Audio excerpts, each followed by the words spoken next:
Right. Okay.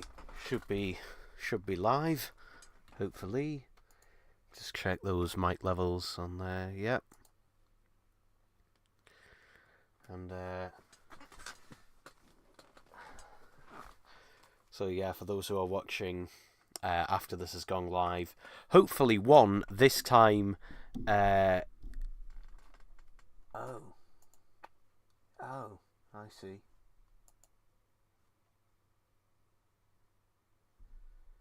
Why is it unlisted?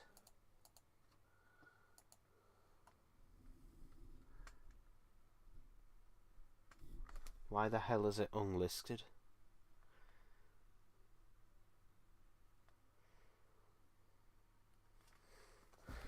Fuck.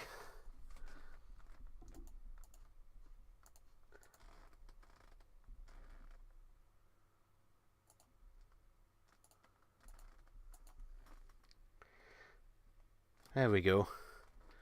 There we go. What the hell happened there? Okay, for some reason it was unlisted for some reason. I don't know why. I was wondering why that was, but yeah, it was unlisted for some reason. So yeah, so quickly, a couple of things I'm just going to quickly say. Yeah, sorry people, I talked for about a minute there just before, because for some reason the settings were automatically on unlisted for whatever reason. So yeah, it's now all public, so everyone should be able to see it. So just before I get into things, a couple of things I want to say about the last video I did, or last stream I did.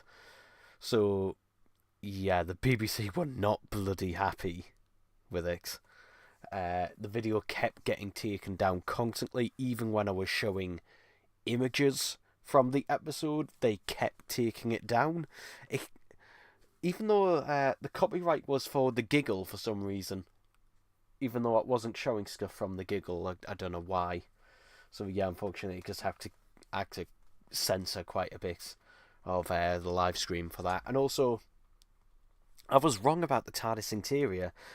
I thought it would be a 360 degree set, because that's what it looked like, but actually it's not. It's not a 360 degree set, which quite surprised me. And also, what surprised me, the fact is that you've got Doctor Who Unleashed, but then you've got a separate behind the scenes, a separate 15-minute behind the scenes on the YouTube channel only, and then you've got a couple of other like behind the scenes type things. Yeah, I don't know why that's the case. I just find that a bit odd. I don't know if anyone else does. Give me a sec. I'm just gonna get a drink of water. But yeah, talk amongst yourselves. I'm gonna try and keep this relevant.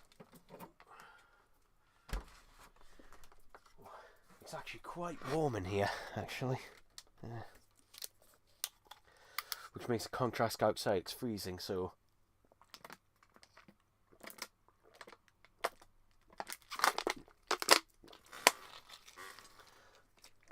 Yeah. So what I'm gonna do. Oh dear.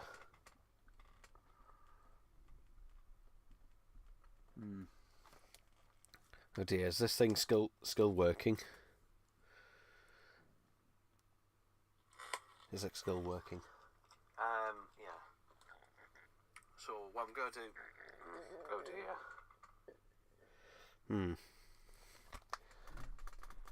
YouTube not as receiving a smooth streaming as such viewers will. Yeah, apparently I'm getting poor internet. Apologies for that. I don't know why. Anyway, so I'm just going to talk about the episode first of all. Sorry, but I will not be able to show any clips or anything. What I might do is, when I'm talking about a point, switch to iPlayer and pause it on that. So yeah, that's what I might do. So to start off with, if I just switch to show display capture, this Isaac Newton bit at the beginning this is just one of those Doctor Who openings that is just like completely pointless. And also, I did not realise that was meant to be Isaac Newton until he sat under the tree. Like, I did not realize, because I'm not going to say it here. I'm not going to say it here, but we all know why. But I'm not going to say it because if I do say it, the screen will get taken down, and I'm not joking. I'm not joking. It will actually get taken down if I say that here. But we all know. Let's just say we all know Isaac Newton did not look anything like that. That's what I'll keep it to. But yeah, I think with the thing is the bulk of Wild Blue Yonder, like, it's not bad, but the problem is it's such a missed potential, like, throughout. That's what I felt, at least. It was such a missed potential.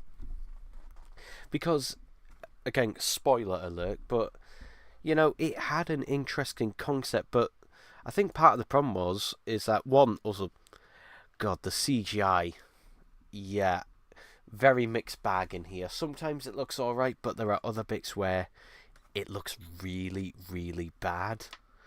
And unfortunately, I can't full screen this because if I do, it's more likely that the BBC are going to contact match it, so sorry for that. But yeah, in a lot of places the CGI looks bad. I'm hoping, you know, they're going to try and rely on more practical effects. I mean, the floor was practical. It didn't need to be. It might as well have not been practical. But the floor was, at least. But yeah, it's a shame because this could have been one. It could have been a really creepy, scary episode. But one, I think the sets are, well, the fake sets, because most of them aren't real, but they're far too brightly lit, unfortunately. And unfortunately, I'm going to have to put an image up again while I do this. But if I go to later on in the episode, where is it? So if I go to later on into the episode here, like where it's darkly lit like there, and you just hear the noises and that. Why couldn't the whole episode have been that? Like, that would have made it so much more eerie and mysterious. But the fact that most of it is just brightly lit, and at times you have this more campy music playing. You do have more intensive music playing, but God, it's just such a missed potential. Because Russell T Davies said, you know, the first episode was meant to be kid friendly. This one was meant to be weird, which, okay, is that for an extent, but like it could have been so much, you know, creepier, scarier. But it's just not, unfortunately. It is just not, which is a shame. There was no bits, unlike in the Starbase, there was no bits in this episode that made me go, oh, for fuck's sake. You know, like the ending, particularly in the Starbeast and that. But with this one, you know, there was just bits of it was just great crying because like, there's so much potential here for stuff to happen. But yeah, this also was a perfect excuse, and a lot of people thought this was going to be the case. This was even like, oh, leaks about it, but like this could have been the perfect excuse to basically have previous Doctors show up, particularly Max Smith and Peter Capaldi were basically, you know, the ones heavily rumoured to basically making cameos and that in this episode, which unfortunately isn't the case. So yeah, let's make that. Like, the thing is, it could have been a point where the thing is trying to, you know, copy the Doctor, and it then switches to a different form. That could have been the perfect excuse to have Max Smith or Peter Capaldi in there if you're only going to have new series Doctors, or have some classic Doctors in there, preferably. You know, perfect excuse to put them in there, make it feel more like a 60th anniversary, because again, this episode, it has the problem, in fact, even more of the problem, of it just feels like a standard episode. There is absolutely nothing about it that makes it feel like special, unfortunately. There is absolutely zero things about the episode that makes it feel like a special. So yeah, you know I'm not mad about it. I'm just disappointed for a lot of it, to be honest. That it could have had the fear factor. It could have had the fear factor. It could have been scary, but they decided to not do that. Dial back on that. You know, it could have been more of an anniversary thing by bringing back previous Doctors, or heck, even previous companions. I mean, we will get that next week, but still, it feeling as an anniversary special, or even as part of a trilogy. Like, the trilogy aspect to this is very, very loose, shall we say, throughout it. But, it is a decent concept. It's one that we've seen either done or done similarly before, but it's still a decent concept nonetheless. And, I do like, this more experimental type one where it's just the Doctor and Donna on this ship and that alone. I do quite like that aspect to it. It reminds me a lot of like Waters of Mars and type Base Under Siege type stories, except obviously this time the Base Under Siege is a spaceship with just the Doctor and Donna in there. So, but yeah, I do really like the concept of this, and it was still, I think the Star Beast had more like blockbuster type entertainment in it, I guess, whereas this one generally is more better for the drama and that, although there were a few sections in this, particularly earlier on, particularly during where was it?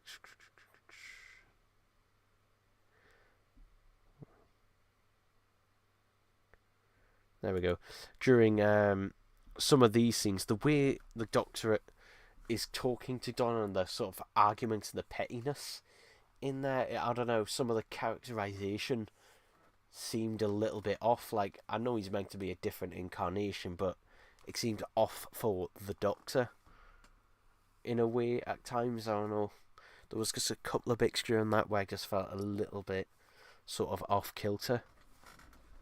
But I mean, for me and probably most people, the absolute highlight of the episode is at the end. Oh, give me a second. I am gonna plunk that on there.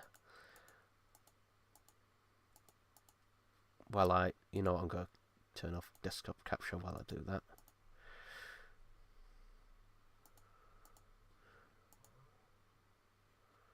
Where is it? Let's get a nice shot of him. There we go. That'll be good enough.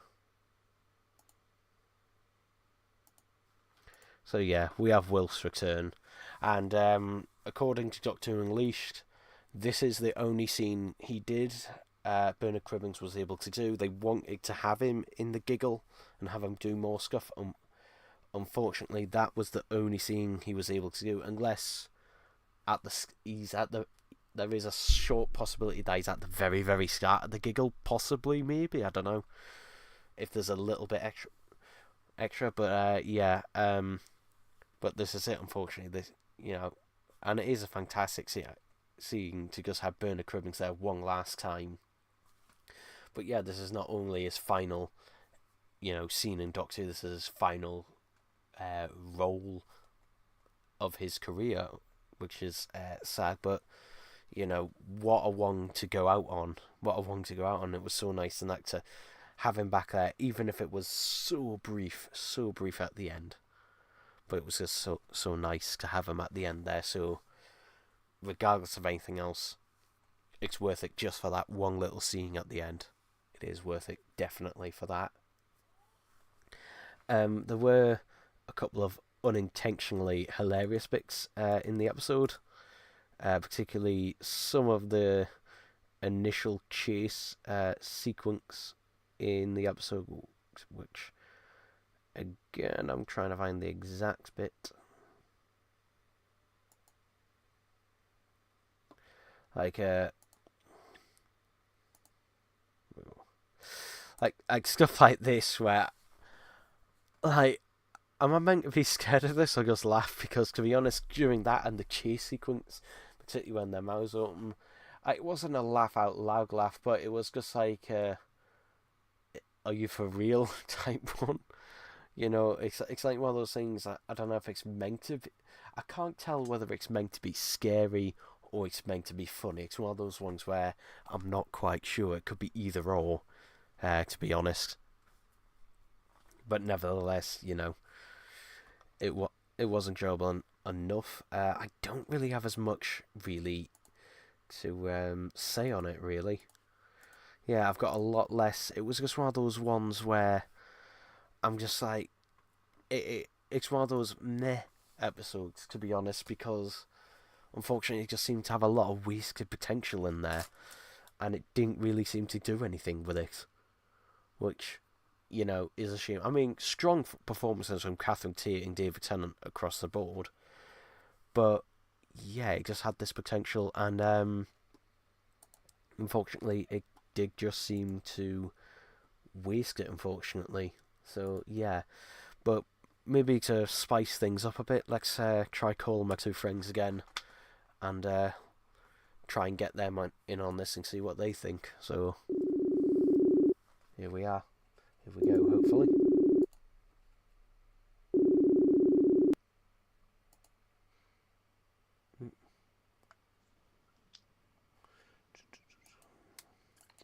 Hello, can you hear me? Hello. Hello? Uh, Try that one. Hello, can you hear me?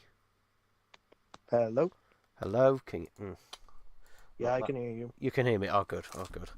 Alright, so just to let you know, you are live. Oh, we're live. Yeah, we're live. We're live. Just say something just so I can check the mic levels. Yeah, that's fine. That's fine. I just wanted to make sure Okay. you were coming. Just wanted to make sure you were coming through. So yeah. So Tom, what did you think of the episode? It was something of an episode. I mean, for me, I've just been seeing the thing that disappointed me is it was such a wasted potential of a good concept. Well, Well, it was. the one thing that I had coming out of it was it is definitely going to be one of those episodes that would divide the fan base because it's one of those experimental episodes. Not really. I mean, we've had concepts like it before, not just in Doctor Who, Uh, but other stuff. But I think the problem is that, like, the few bits that we have where it's, where they're in the corridors and then it gets dark. yeah. I was thinking, and you hear noises in the distance and then doors slam. It's just like, why couldn't the rest of the episode be like that? Because then at least you could have had a really creepy episode. Yeah. But the problem is with it, most of the time it's far too brightly lit. I also found at times the music was either inappropriate, or if it was appropriate, it was just played far too loudly. It's got that problem of, the music being far too loud throughout it. Yeah. It didn't drain out the dialogue, but it did make it a bit more difficult to hear it. Again, this may vary, but yeah, but then there's the other wasted potential in that you could have made it feel more like an anniversary special where you could have easily had returning doctors. You could have had this thing, changing to various different doctors. But yeah, just like, nah, let's not do that.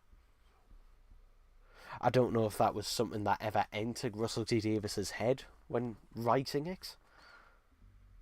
But yeah, he didn't seem like with these specials. He doesn't really seem concerned at all with making them anniversary specials. Like I don't know if in his head he seems to think the mere return of David Tennant and Catherine Tate, or that makes it an anniversary special. Because I mean that's just like a celebration of his era, particularly just Series 4, more than I anything get the else. I get the feeling that the special so far has been the New Who equivalent of season 20, where aside from the Five Doctors, each episode just didn't really feel like celebrating the anniversary that much, Yeah, but but instead just tell stories yeah, but that the five the might Five have. Doctors was the actual anniversary special. Yeah, I said So minus the Five Doctors. yeah, but it's not like season 20. It's that because at least with season 20, what John Nathan Turner decided to do is okay, every story has to have a returning monk, Scott, or villain in Yeah, every story. Whereas this, I mean, obviously we've got the Toy Maker next week, and we've we've had Beat got the Meat last week. yeah, but that's less so. That's more Russell T Davies wanting because that's what he's going to do in series 14 as well. He's focusing more on adapting comic books, a lot of Doctor Who comic books. I Oh, mean, so that's what he's doing. we do have the return of Mel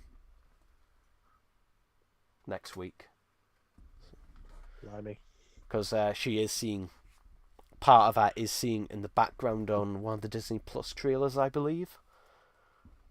Like literally just behind the Toy Mate, you can see a bit of Bonnie Langford. So yeah, but Yeah. yeah, we'll just have to see with this one. Unfortunately, it's Yeah, the thing is, I don't really know what to make out for Wild Blue Yonder, you as don't. it's just one. Yeah, as it's just one of those episodes that as soon as it comes out and being released and watched, you are left wondering, how am I going to explain this to somebody about my feelings towards it? Well, the problem I have is that the problem with it is that it's fine. It's one of those like with last week's The Star Beast. You know, I had stronger feelings, both good and bad, about it. Whereas this, the problem is I don't really have any strong feelings either way about it. It's like one of those things. It's just like I don't know. I mean, it's better than basically pretty much every Chibnall episode, and Yeah, that's a given. that. But We can give it points for that. At least it's not a bad Chibnall episode. I don't know. I don't know whether the Star Beast just felt better just because it, you know, it wasn't so shit. Like I think I don't know. I think because of Chibnall's era being so boring for the most part. Like even something like if this was in series, during the original RTD run, this would have probably been more of an averagey type episode. I feel. Yeah, feels very very average, run of the mill Doctor Who episode. I mean, there's nothing bad per se about it. There's nothing that goes, oh yeah, but it feels like one of those that could have. I mean, I don't know what it could. I mean, what more it really could have done other than obviously either made it creepier or add more doctors to it. But it just felt like it was missing something. Yeah, I mean it's not that bad, but it's not that good anyway. Sort of meh. Plus, More I think also, 6 or 7 I think out of 10. also the problem at the end where the Doctor takes the fake Donna in the TARDIS, and then pretty much almost immediately swaps her for, For the real one. for the real one. Like, Yeah. I think the problem with that is also at the end is that it's far too quick. Like, it could, they could have stretched it out a bit more, or done something a bit more with it. I think, like, I know they weren't going to stretch out until next week's episode, and that, Yeah. but I think I don't know. It just feels like one of those things. It's just like, oh, twist, and then it's just like, oh, suddenly it's reversed, and then in literally like the next shot. So Quite literally, when I was watching that moment, I was like, "Oh my god, has he actually left the real Donna behind?" And then that switcheroo happened, and I was like, "Oh, is that it?" I That's very think disappointing. the problem is that it's so quick that it doesn't have time for that scene and the impact of the scene to like sink in before it's then already over and it's all reversed. Yeah, and I can't even remember for the life of me what he said, just as he kicks the fake Donna out. I don't know. Well, he meant the reason I know the reason it is because her wrist was 6 millimeters too long or something like that, or No. something along those lines. I don't know. Uh, I don't know, but yeah, it's kind of like a lot of it just makes it a bit harder to talk about, really. Yep. Yeah, the fact that Oh, there's just not a lot, I unfortunately. mean, it does have visual imagery that will make some people, I don't know, a bit squeamish. Squeamish. Well, they're not too keen on the body type horror. I mean, for me, I didn't know whether it was supposed to be scary for audiences or just meant to be funny. I don't know. As I say, okay. I mean, I'm glad at least they partly went with practical effects, like with the long arms and Yeah. the knee and that. If you watch the Unleashed and that, they actually Oh, went with practical I effects. actually just finished watching that when you called. Yeah, well, I watched it immediately after, and then I started the stream. Yeah. Yeah. Yeah. I'm going to take a look at the comments actually. And of course, for some reason on the here we go, live. There we go. Right. But But Dalek Fan 505 says better than the Star Beast. That's a hard one because I think the Star Beast, I think, had higher highs but lower lows. I would give Star Beast an 8, and this An episode 8, 8, I would not give any of these anything close. That. for me, the highest, for me, 8 would be below great. Like there are scenes that do irk me. I But think these are gonna. whole, The thing is though, I'm wondering, are these gonna age poorly? Are these gonna age poorly? Because I think it's just the fact that we're being so like burnt out from the Chibnall and Jodie era that yeah. anything even halfway decent seems amazing as a result. I mean, I've heard some people saying, "Oh, they're the Star Beast and now Wild Blue Yonder are the best episodes ever." It's just like they're not. I think that's just a bit of an overreaction now. We're no longer in the Chibnall era. Well, I think it's also the same type of people who watch every episode and say it's the best. I mean, it is hilarious the fact that the BBC themselves, gave a negative review of the Star Beast for the message Ugh. in it. Go away. Like even when people in the BBC who are reviewing their own stuff are going, yeah, you went too far with this. Like you fucked up with that. You fucked up. Yeah. I think for my reasoning to why I gave the episode an 8 was because at the time it actually felt like an episode of Doctor Who that I would have enjoyed back in 2008. Well, I would have for the most part. Like I said, like the Star Beast for the most part was like you had bits of it. Though the thing is, though, the problem is you can't really credit most of the good stuff in the episode. You can't really credit to RCD because that was an adaptation of the comic book. You would have to actually thank the guys that actually wrote the original comic book for that. Well, one was the writer, the other was the artist. Well, So, but it was a collaboration.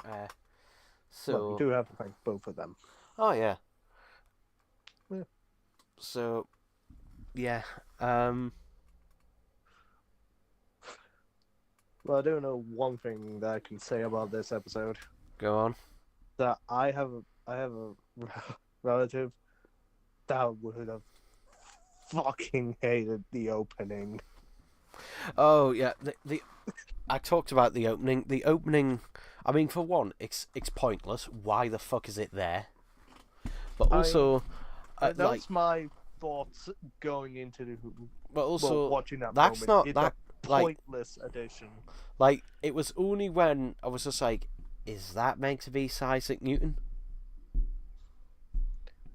Right, my relative even figured it out when he started speaking, and he was like, "Don't tell me they're fucking going there." It It's like wasn't until under the tree where I was like, "Yep, they're going there," and he just was like, "Fuck this, I'm not watching. You watch it." I mean, it's the same kind of thing. Do you remember how there was this Amazon? I didn't watch it, but there was this whole thing about this Amazon TV show about Cleopatra, and That was Netflix, wasn't it? No, wait, that was Netflix. I don't think that was Amazon. I thought it was Amazon Prime. No, I believe it was Netflix. Was it? Oh, well, anyway, they portrayed Cleopatra as a black woman and tried to say that she was always actually a black woman. No, she wasn't. And it's just like, no. It's like, No. you're trying to change history. You can't rewrite history. Not one line. And the thing is that you'll get the argument saying, oh, well, you know, black actors should be able to play whatever role is available to white actors. Okay, then. But that isn't the case for white actors. Like, if it was a white actor, for example, if it was Martin Luther King, and you got a white actor, it would not be the same. No, there would be an outcry. You cannot have it both ways. Yeah. You cannot have it both ways. Yeah. So, yeah. Yeah. And it just feels like he was put in. I've just thought. I think he was just put in there just to have a black actor in there. I honestly think that's why he was put in there. But it could have just had him be a background character. No, but I've honestly just thought of that because I thought, apart from him and Bernard Cribbins at the end, the rest of the episode is just Catherine Tate and David Tennant. Well, then I won't be. To be honest, I won't be surprised if that is the reason why he's in there. Probably. I honestly would not be surprised because otherwise there aren't any black actors or any minority group actors in the entire episode. No. So I wouldn't be surprised if that was actually the reason why. I mean, it wasn't a problem having Peter Capaldi alone in Heaven Sent, was it? Nope. No, it wasn't, but nowadays it would be seen as a problem.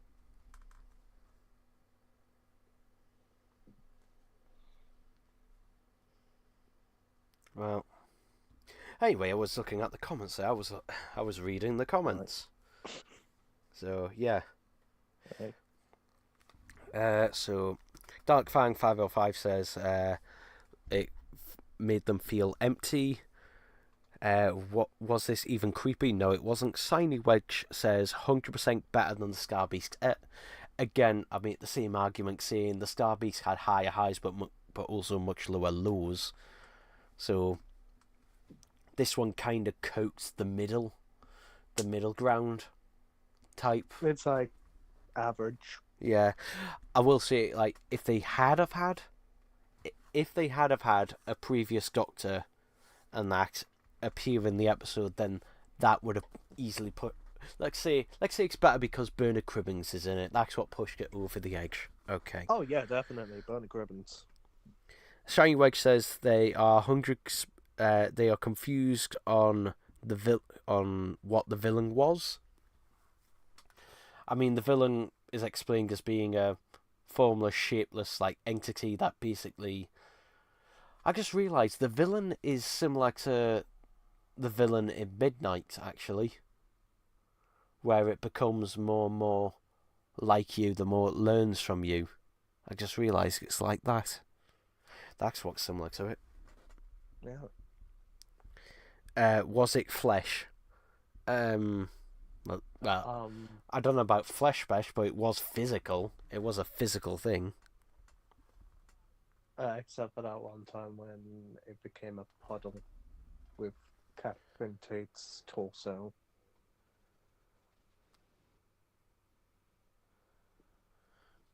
So yeah, Dark Vampire says it, saying no other Doctors making cameos in the 60th anniversary just gave extent yet, which again, massive missed opportunity. I mean, well, there's Shooty Gatwa in the next one. I reckon he will be the Doctor for half of the episode. I don't know. I don't think he'll be half the episode. I think his role will be pretty small because originally it was meant to be Shooty Gatwa throughout it, or whoever Doctor it was at the time, because they hadn't decided yet, or they had, and I think it was because Shooty Gatwa had to go off and do stuff for like the Barbie movie and other stuff. So yeah, I think that's the reason. Well, I think that's what RTD said.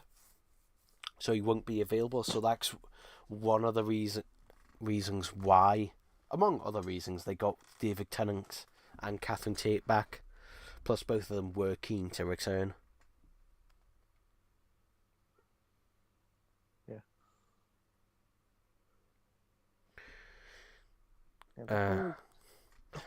I'm not sure if I had said this last week, but I have my own theory to the TARDIS being destroyed. Because I think what Russell might have had in mind at the time was he could have used Jodie's TARDIS and have that be destroyed and become the new one, but couldn't do it because, well, the console room was already taken apart by that point. Well, we know the TARDIS was the Jodie TARDIS until the Star Beast. Yeah. So. But I'm saying that for when the TARDIS got this literally blow up because of a coffee spill, I had in mind that was originally going to be Jodie's TARDIS and have that blow up, and by the end of this episode it would have been the new console. But he couldn't do it because, well, the console was already taken apart by that point. I honestly don't think so, because they were at completely different filming locations. Plus, they couldn't use that one anymore.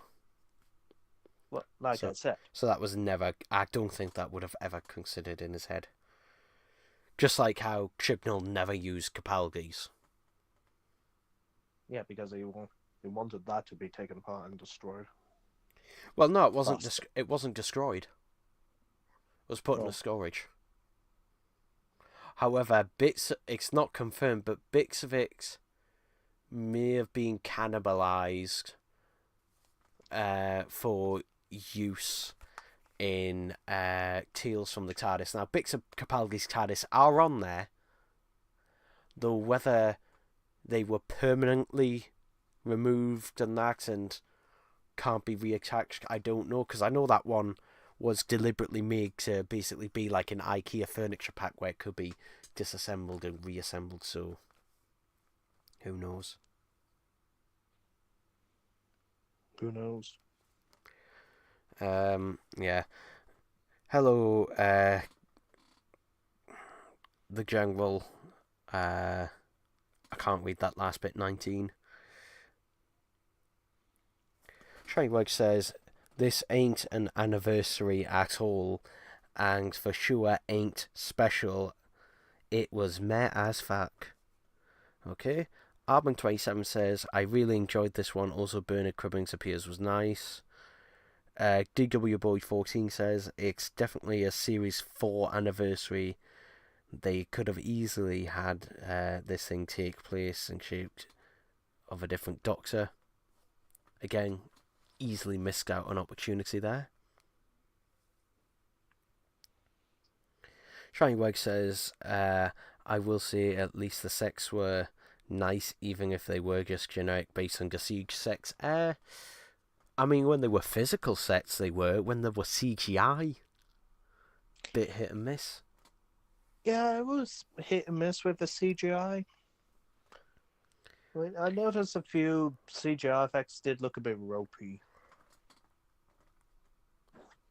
And particularly some of the green screen work, as I say, Oh. Like, the thing is, like, that's also the problem with CGI and green screening. Basically, if it looks shit, it just looks shit no matter how much work goes into it. Like, a practical effect, even if it's shit, you can still appreciate it more because you can see the work that goes into it. But a shit CGI just looks shit, unfortunately. No matter what. Indeed.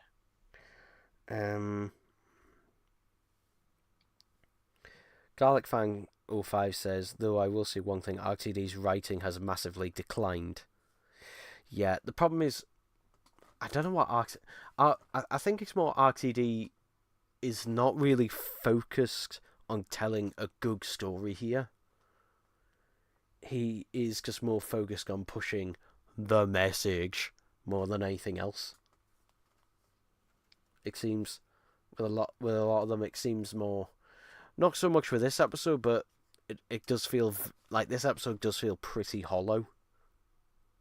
Unfortunately, To me, it feels like Russell comes up with an idea, but then has to try write around a story for that idea, and it just falls flat. Dark Final 5 says, it makes Stephen Moffat's era look godlike. I mean, Oh, Stephen Moffat's era is very mixed.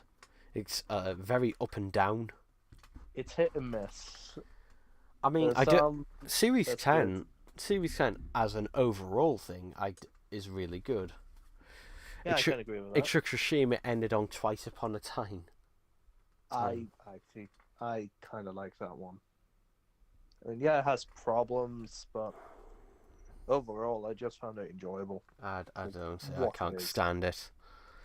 DW Boy 14 says, I do agree it feels like a bad Series 4. I wouldn't say bad Series 4.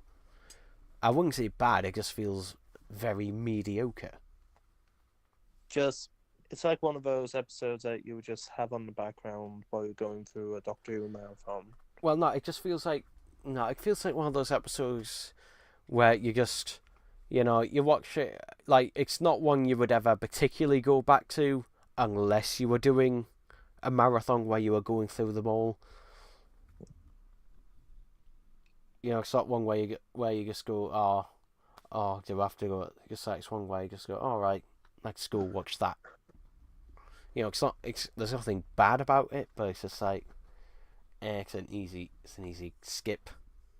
It's like one of those episodes where after an episode that you might like, and then the one after could be a really good one, but in the middle, but just to get through it, you have to go through this boring, mediocre middle episode. Reese, who refuses to come on the stream for some reason, wonder why, he just mentioned to me saying RTD really overhyped this episode, and yeah, this episode, out of all of them, was hyped the most, not just by Russell T Davies, but also by like David Tennant and that, saying, oh, there's an episode in that we filmed completely in the studio and that, and it's got tons of surprises, and it's just like, through the whole thing, I was waiting for just like, okay, what's the surprise? What is the... Now that I realise that probably the reason why they didn't really talk about the episode that much is because the episode itself doesn't really have that much to say. Well, I don't know. In RCG's head, it does. Yeah, but in actuality, it doesn't. It's just there. Shiny Wedge says, though Moffat ain't bad writer, I think he just the showrunner thing is unhealthy, like one person charge end up in Moffat's big ass ego, and now Russell RTD gone enthusiastic right from the go now. Okay, that was very. Look, Yeah, that. go to grammar school. That's what I have to say about that. Sorry if it offends you, but I am saying just correct your grammar for God's sake.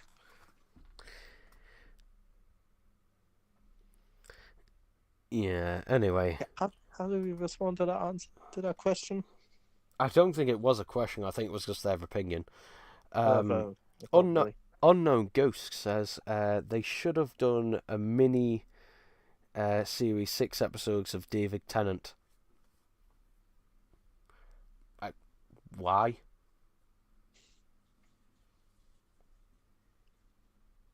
I mean, if you like David Tennant, just rewatch his episodes and Well, the thing is that listen to his audio stuff.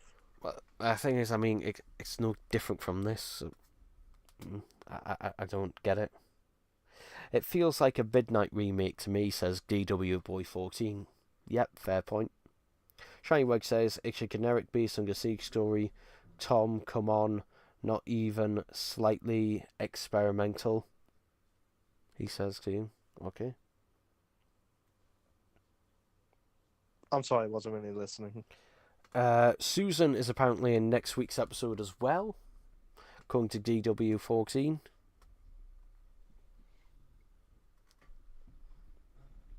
I mean, even so, to say those two tiny, it also depends how much is in it as well, though, and also the explanation of how the fuck is she there. Because if he does the thing like he did with Tegan and Nyssa, where Nyssa and Tegan are suddenly married somehow out of nowhere, like it doesn't explain, to say, okay, then what the fuck happened to Nyssa? She was one in the future, you know, on a bloody space station in Terminus. Big Finish filled in the gaps, but, you know, if RTD's ignoring Big Finish, he's still got to, you know, explain what the fuck happened between Terminus and them being together. And that. Oh, no, I know what the person was saying. Oh, I know what they were saying. I know what they were meant to be saying. No. I mean, I wasn't even listening when you were reading it, and now I've just realised what you just said. Yeah, well, it still didn't make sense. Why did you respond then? Because I was being honest and I wasn't paying attention. Well, why didn't you just say that rather than answering a question you didn't listen to? I literally said, sorry, I wasn't listening. Yeah. We just moved on to the following question. Well, comment. Oh, God. Whatever. Anyway. Shiny Wedge, I was hoping for at least Tennant to talk about the 11th and 12th Doctors because you mentioned on after left. Yeah. None of that. Oh, that reminds me. Bloody Flux. Oh, God. Russell T. Davies said, you know, he wasn't he wasn't going to decanonize the Chibnall stuff, but he wasn't going to ever mention it. Yet it gets mentioned here. It's just like, oh, for God's sake.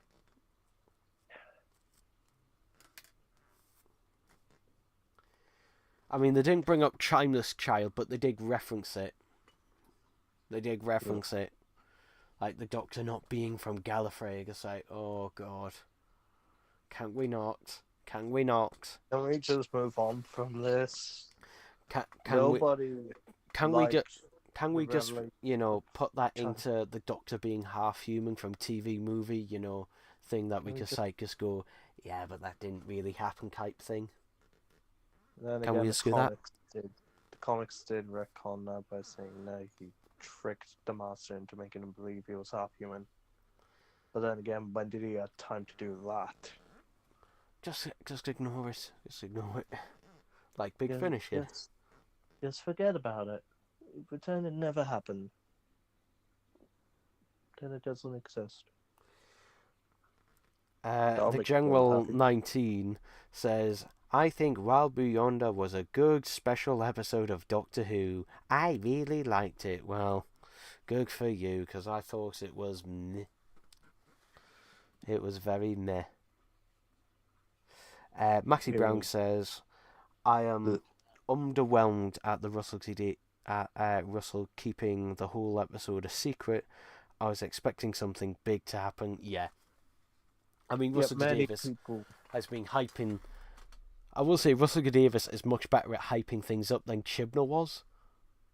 Yeah. Like, Chibnall just won't tell you anything, won't respond or anything. I mean Russell T Davis, hype. No, the only problem is that now that he's done that, and we've now seen them, or well, 2/3 of them, it's just like, yeah, that if he tries that trick again on series 14, it's not going to work because people aren't going to believe him. I mean, from now on, people aren't going to believe whatever he says. Yeah. It's like he's hyping up the wrong thing to be hyping up about. Well, no, there's nothing to be hyped about. Exactly. The wrong thing, which is nothing. Shiny Wedge says the theme tune is nice, but is cut too short. I don't like the music. I don't mind the opening credits one, but the angry song like like it sounds like someone who's bloody just gone swimming in the sea and they just come up for breath, or they've just ran a marathon and they're just It's completely even out of like breath. that. It's even like that for the opening title sequence. I know it's like that for the opening title sequence, where it's less so. It's not as noticeable because it's more buried in the mix, but it's more pronunciated in the ending credits. Yeah. Whose idea was it to have Murray Gold. somebody? Murray Gold. Okay, Murray Gold. I love you, man, but that's fucking stupid. I think it's not Murray Gold. It's got the same problem is that it all feels very samey. Like, I'm not joking. This theme tune is like, there's just nothing much to say about it. It's just a worse version of what we've had before. Also, wasn't there like a rumor that each special will have their own theme tune? Oh, there was rumours about everything. I mean, I doubted that from the beginning because that would cost more time and money. So yeah, but no. Yeah.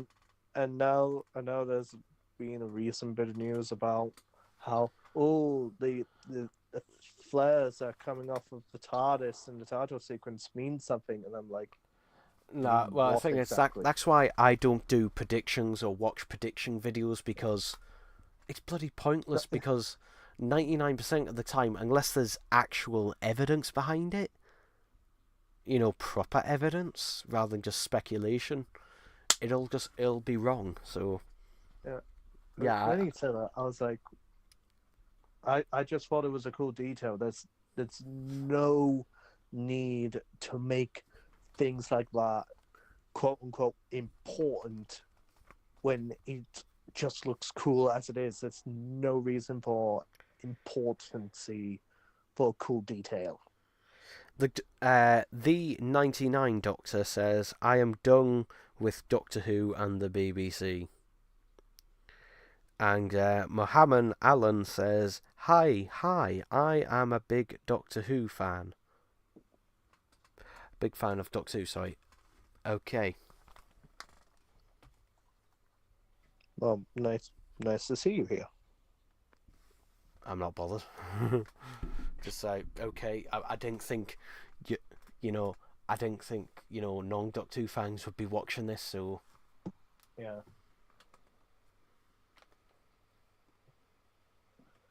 Shineweg says, Murray Gold seems like he doesn't use the synths. That's his problem. Like, this person... I think this person just can't spell Tom because they misspelt fucking. They spelt it Fuccin.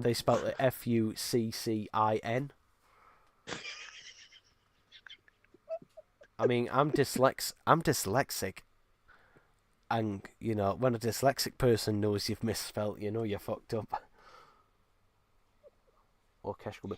I like an orchestral theme. I do like an orchestral theme. I don't... Like, for example,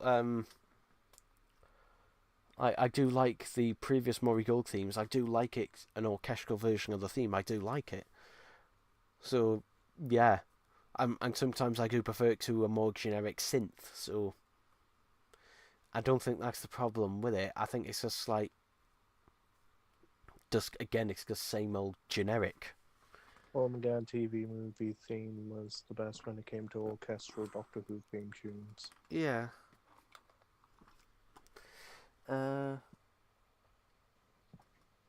Shyweg says, if they're not going to build new themes around old ones, like they did with the 60s theme and blah blah blah, use the fifth Doctor's one next to one next thing. The fifth the fifth Doctor's theme isn't technically the fifth Doctor's theme. It was introduced in season 18, so it's technically 4's. So yeah.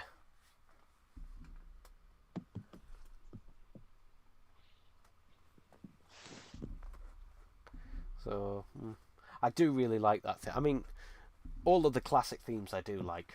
Well, yeah, they're classic for a reason. Yeah. And I mean, basically, from Eccleston to Capaldi, I really love those. The Whittaker one, I don't mind. I actually quite like the music. I don't like the actual opening credits because they're boring as hell. Like this one, this one has the opposite problem to the Whittaker one. The Whittaker one was just boring because it was more bothered about just showing, ooh, look, these are the names of the people who are in it. Whereas this one's trying to overcompensate and feels the most Disney-fied out of all of them in terms of the actual themes. Feel epic, but instead. I like the vortex at the end. I do like the vortex at the end, and the TARDIS sort of spinning into the vortex. I do quite like that bit. But the logo integration is... That's the worst bit. That's the worst bit. It doesn't fit at all. They could have made it fit, but they didn't bother at all. They just It could have made it feel like how the logo was integrated into the Tom Baker title sequence. Well, I think the problem is that I think the title sequence was made before they decided on a logo, and then they probably just shoved that in last minute. At least that's what it personally feels like to me. So, yeah. It feels like they weren't even trying. Yeah. Oh, and by the way, the sale is over for the B&M sets and that. Well, all toys at B&M, unfortunately. Although I wouldn't be surprised if, like, either after Christmas or even, you know, days before Christmas, that they go on sale. The sets. Would not be surprised.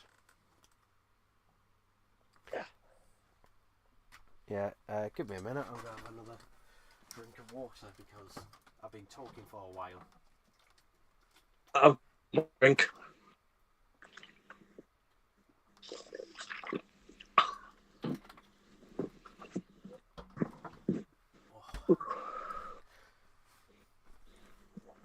Yeah. I nearly thought I couldn't do the stream actually because at the start of the week I had a really sore throat actually. So yeah, I'm actually glad I'm able to do it. I'm not going to do it for as long though actually. But yeah, I was gonna do like Doctor Who Christmas buyer's guide, like top 5 top 5 Doctor Who gifts for 2023. The only problem is I couldn't think of 5. I couldn't think of 5 that I'd go, yes, I'd be happy with that. Feels like there was less merchandise. Yeah. Like the thing is, I thought of doing a joke video about it because the thing is, I could go to myself, oh well, you could get one of the B&M sets, although I have each of them has problems. It's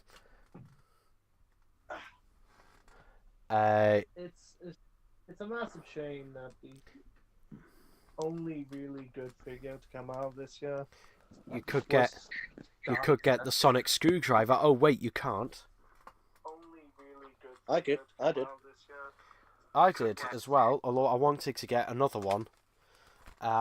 I wanted to get another one of the online exclusive in case one of them breaks, because they don't feel the most sturdy things in the world.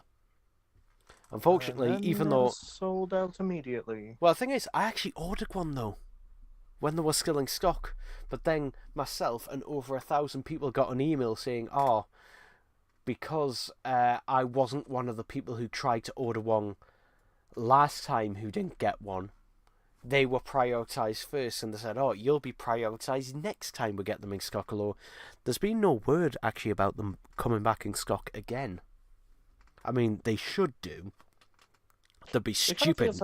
They'd be stupid not to. They just massively understock the sonic screwdriver.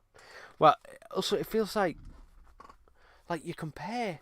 Like I was looking back at, I was remembering, the amount of merchandising stuff we got for the 50th anniversary. We got tons of stuff, and at the time I was thinking, is it enough? But like, God, we have had fuck all, because people say, the B&M sets. Like, no, we get the B&M sets every year. They're not part of 60th anniversary merchandise. The only 60th anniversary, merchandise from character we've gotten is the Sonic Screwdriver, and technically the 14th Doctor figure, although that was really, that was like the blurring the lines bit. Finally, he's joined.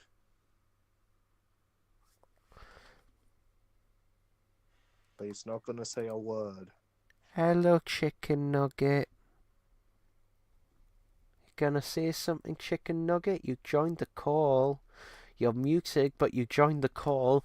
Why the fuck did you join the call if you're not gonna say anything? That's a good. You could have just watched. You could have just watched the stream. Where's my Dalek, chicken nugget? Where's my Dalek? Oh, you're gonna have to bring that up again. Yeah. Chicken nugget owes me my Dalek. And Still does. Still waiting. And he's running out of bloody time. He's getting very impatient by the minute. Well, by the second. But as I was saying, with 60th anniversary merchandise, like, we had the British Icon Dalek, which, yes, I have problems with it. But, many people have problems. Like, nothing like that. I mean, he could have done a 60th one, even if it was a 5-inch variant, if he couldn't afford to do that. I think there was actually in fact a prototype of a 5-inch British Dalek. There is. There's a prototype of that. There's a prototype of the American one. I never heard about that one being released. Well, the initial 12-inch version.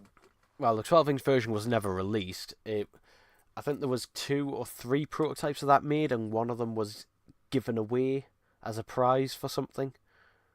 So, yeah, don't know what I don't know who owns it, but that is out there. Yeah, but this year, just kind of bugger all, really. Yeah.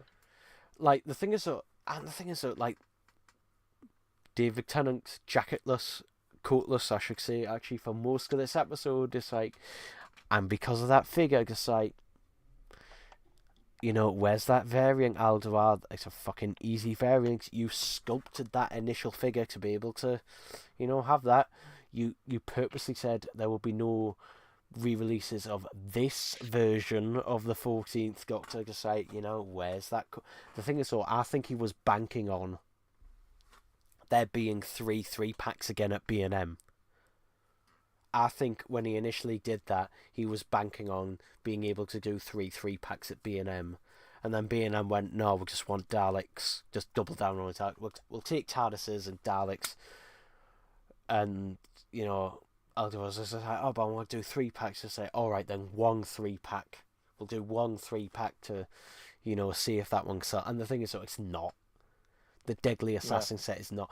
If it had the Peter Pratt crispy masker in it, it would sell. Maybe it would sell, but it would. It would sell, even though it's being released at B&M before. That was I think back in 2016. 15. 15, got 8 years ago. So yeah. So like And, I wouldn't have and batted an eyelid. and maybe even give it the sash because the last one didn't. Well, could have gave it the sash, could have gave it the rod. And maybe come with a fourth Doctor in the way that we see him throughout most of the story instead of in the robes. I mean, I understand that. I was expecting that. But, I think even that, like, if it had that masker, then, you know, it, the three packs, unless it's Cybermen or some Tarans or stuff like that, they're never going to be army builder packs. Like, Daleks, people buy plenty Dalek sets because people like to army build, people like to customize, and stuff like that. So, you know, that's why people buy multiple Dalek sets. TARDIS sets, there's less of them made to begin with, but also a lot of people, some people buy them to customize them as well, so some people do buy multiple of them. But with the three packs, you might buy one or two. Like for me, I'm only gonna buy one when it goes on sale. Or if you're like me, don't really bother. I'm gonna buy it when it gets on sale. That's mainly because I don't have the original Time Lord figure release. So yeah, and also the Chancellor Goth head is nice. The only problem is, for some bizarre reason, they painted his hair to be like grey when it should be blonde. Why? Oh, and also, what is up with Alduar making all? I've noticed this for the past few years. Why has Alduar made skin tones so bloody pale? Like Tom Baker and Richard Hurdle look like they're corpses. Like they're so pale. They're so pale. They look like they're dead. Like, why is that the case? I honestly don't know. It's just bloody stupid decisions, just keep going. I mean, we might get some more next year, maybe. We might get maybe some announcements and that after. I mean, I know, for example, the War Doctor figure we didn't get until 2014, the year after the 50th anniversary. Although that one was a pain in the arse to get, I remember. I was lucky to get mine, actually. I was very lucky. He was a bloody difficult figure to get. An expensive bugger. Okay, Reese, are you going to join? If you're going to join and talk, join and talk. But if you're just going to stay on there unmuted and it's going to echo like that again, then, either stay or join or don't. Okay, he's muted himself. There we go. He was getting a bit of feedback there. So, yeah. But, yeah, I really... You know what I really miss the yearly radio-controlled Dalek releases. I miss them. We never got all the paradigms. We never got the scientist. We never got the Ironside. We never got the Ironside, which a prototype was made of it. Really? Yeah. Solo. Yeah. I don't know if it had electronics in it, but in terms of molding, it was. I think there was plans to possibly. I think there was plans to possibly do the newer sculpt as a 12-inch, though I don't know how far that one got. But yeah, it's a shame. Although I can imagine if they were released today, I can imagine them being £80 to £100 if they were released. I can imagine them being that price.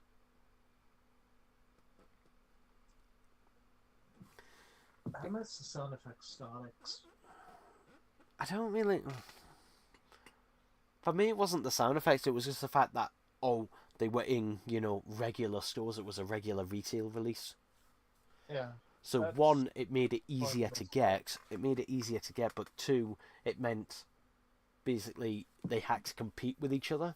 Because when they came out, the only one I got when it first came, when it first came out, was the Dalek Invasion of Earth one. I think. Actually, no. I think I actually waited. I think I waited until Sainsbury's put them down to £9, and then I got as many as I could from Sainsbury's. It was either Sainsbury's or Tesco, one of the two. I can't even remember which was the first one I got. Well, the first one I got was either Dark Invasion of Earth, because that was the only new variant that they'd done. Was the only one that, and all the others were slight variants. Yeah, for me, it was either the Invasion of Earth Dalek or the Planet of the Daleks variant. I never got the Revelation Necros Dalek though. I keep on seeing one in a shop. Can't afford it. Well, the only reason I didn't pick that one up is because I had the Forbidden Planet exclusive version. So it was just like, it was just like, because this was back when I was a kid, a teenager. So I did not have very much money at all, so I couldn't afford to basically pick them up, and a lot of them I ended up picking them up later on. Two of the ones I own used to be my brother's, the new series Bronze Dalek and also the Geth Dalek. They used to be my brother's that I bought off him, so that's how I ended up with those. The only ones that I am missing at the moment is the Power Dalek and the Necros Dalek. The Power Dalek, I think I've got 3 of them. The only reason I've got 3 now, I didn't have 3 at the time. Did you remove the gun from one of them?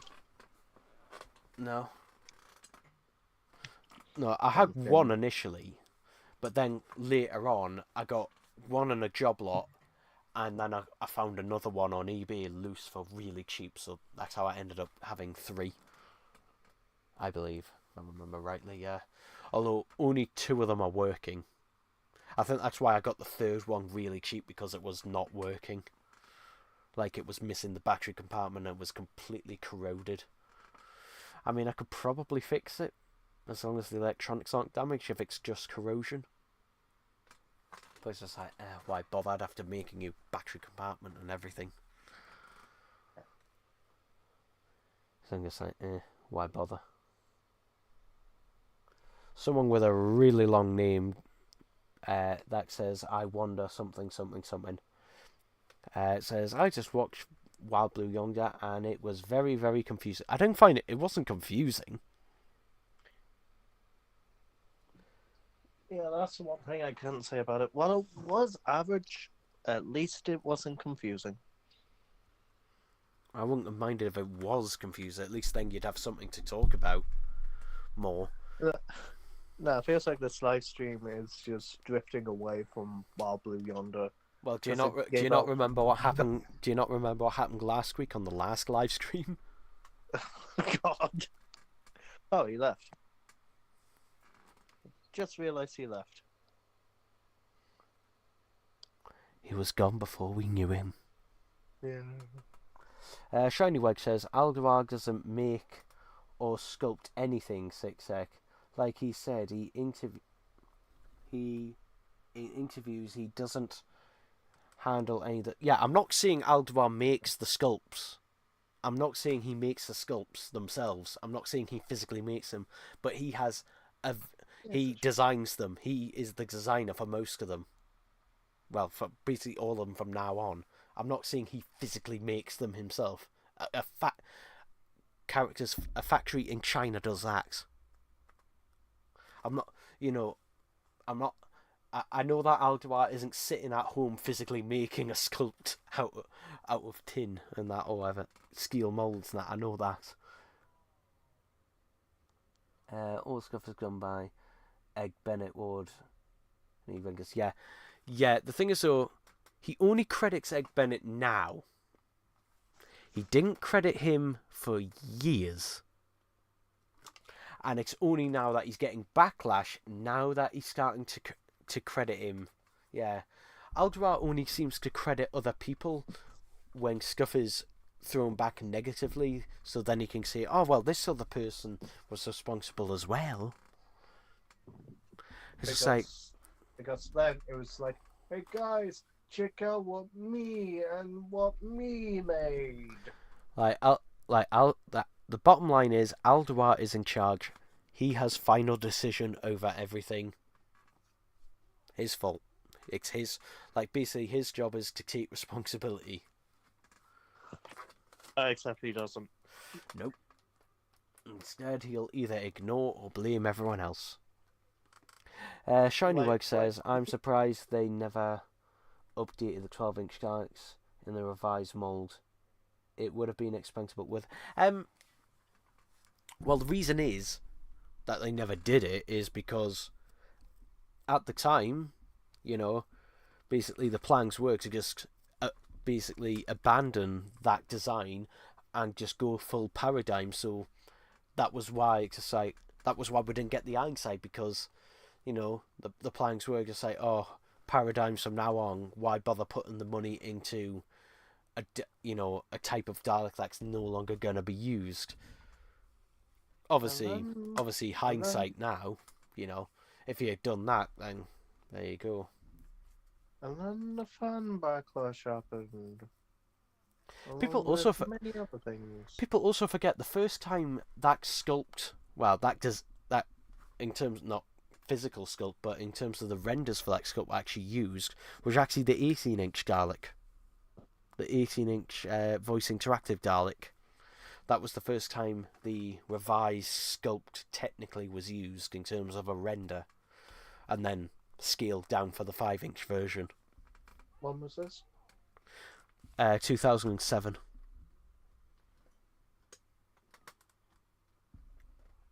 So basically, in time for Christmas 2007, the voice interactive 18-inch Daleks were released.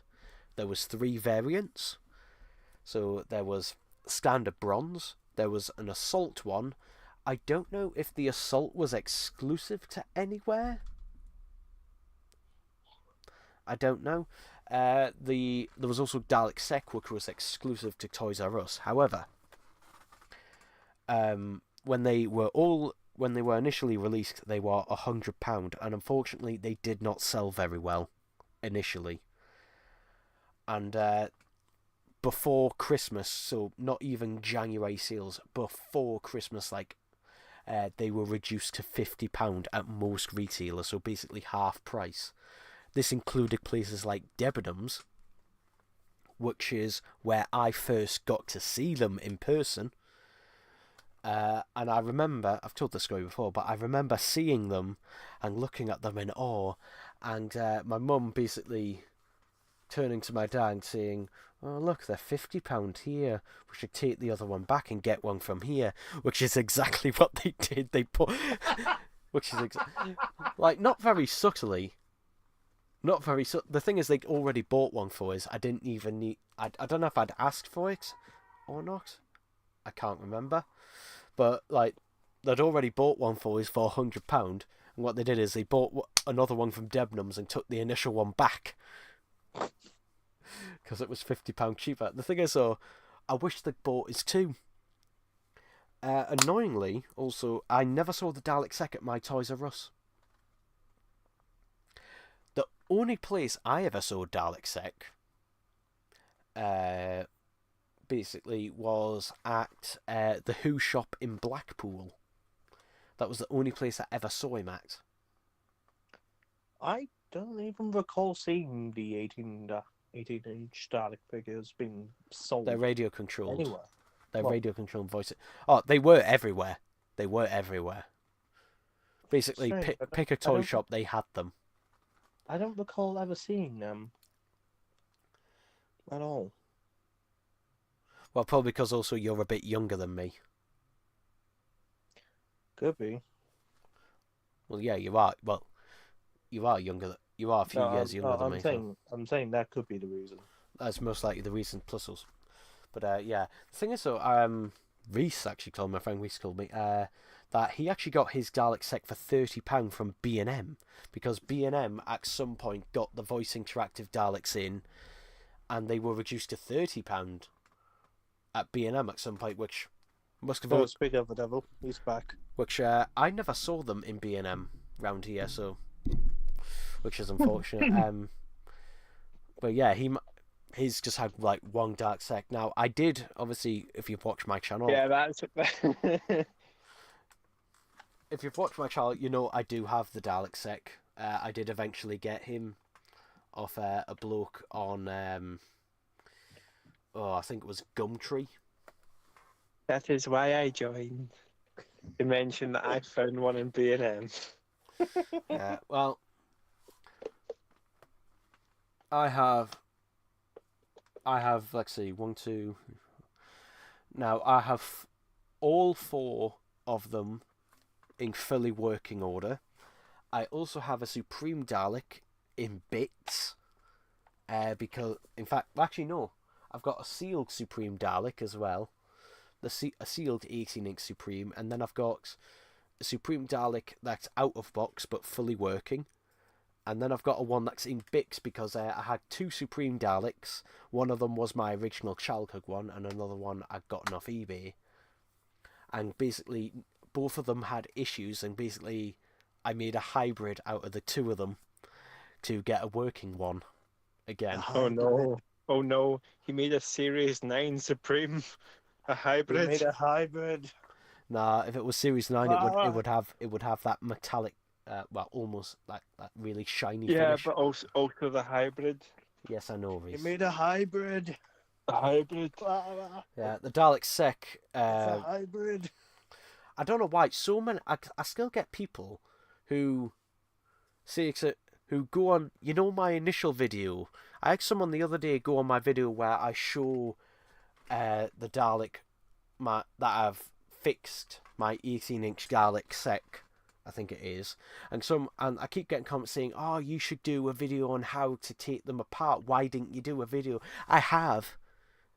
I don't know why people don't search for that. I don't know why that one. Saying that, a lot of people believe they're unfixable. Oh yeah. Yeah, I was actually been meaning to bring that up. Captain Japside. So a certain YouTuber, basically Captain Japside. accused Sorry. me Shut up of and get better, basically please. faking the fact that you could take them apart and fix them, which you And can. then proceeded to do a disassemble video. Where he didn't, himself. yeah, but he didn't show how you did it though. Yeah. He literally just showed him take off a hemisphere and unscrew bits. No, he basically said, "Oh, there's a screw under here. There's a screw under here." Never showed any of it. He basically just described the process. I'm surprised he didn't steal your video and claim it as his own. Just Well- ran it through like a fucking VHS machine I don't to think. match the quality. Oh no, that's an insult to the tape. Never mind. Well, the thing is though, he did clearly watch my video because some of the words he uses are literally word for word mine, and I mentioned this to him, and he then deleted that comment. Yeah, And he blocked you on Twitter for another reason. He literally went to the point of saying it in your accent. my accent. What is my accent? Fuck knows. It's an accent. It's northern. Lots of planets have a north. So, what made you finally join the call? I was just spending hours trying to wash my eyes out with acid after watching that drivel. So you didn't like it? No, I was bored for 53 minutes. I mean, mate, the thing is, I said this to Tom as well, but like, it had so much wasted potential. Like, I was highly expecting the copies to struggle with copying them, and therefore, like, when they come in running through another door, it would have been much better rather than them trying to work out what one's real. if they had just had it where the doubles were effectively trying to compensate for it, so they would copy older companions or older doctors, and therefore you get the chance to have them appear, but they don't need to do much. Therefore, you don't need to take much out of their own actual schedule, and you can fit it around. Well, particularly All, like you, all I'm not the trying to only be people mean. you I'm have not to. trying to be mean here, but like classic doctors, like their schedules aren't that I busy. get we've had. Yeah, I get we've had them, but like I'm talking about like Smith, and Capaldi. Could have know- easily just walked in.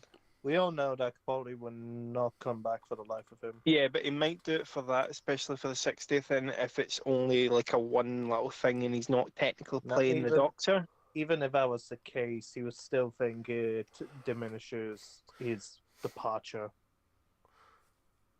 No, I think it was because he was basically told to fuck off. We have our own conspiracy about why Capaldi left. Hopefully he comes to Big Finish one day. Hopefully he comes to Big Finish is all I'll say. We all know Eccleston actually did. Eventually. But that was because of Nick Briggs. That was because of Nick Briggs. Yeah. So Nick actually convinced him. Yeah. Well, I mean, Nick Briggs was one of the only people he knew. And obviously he never had any quarrels and that with Nick Briggs. Unlike with Julie Gardner and RTD, he did. Yeah. And several And the higher directors. ups at the BBC. Yeah. Well, I mean, he was basically blacklisted from the BBC for years. And also the BBC had basically shot him down by saying, oh, he's tired. Which essentially, shut his career down for years to come. Yeah. I think they kind of done the same to Capaldi in a way. They kind of backstabbed him. I mean, thankfully Capaldi already had a career beforehand, so he could always bank on that. And that, so he didn't suffer quite as badly. And he's been in other stuff and that since. It does really seem though that Capaldi wouldn't have left so soon, especially even if he was tired or struggling with the demand of the role. It was his childhood dream.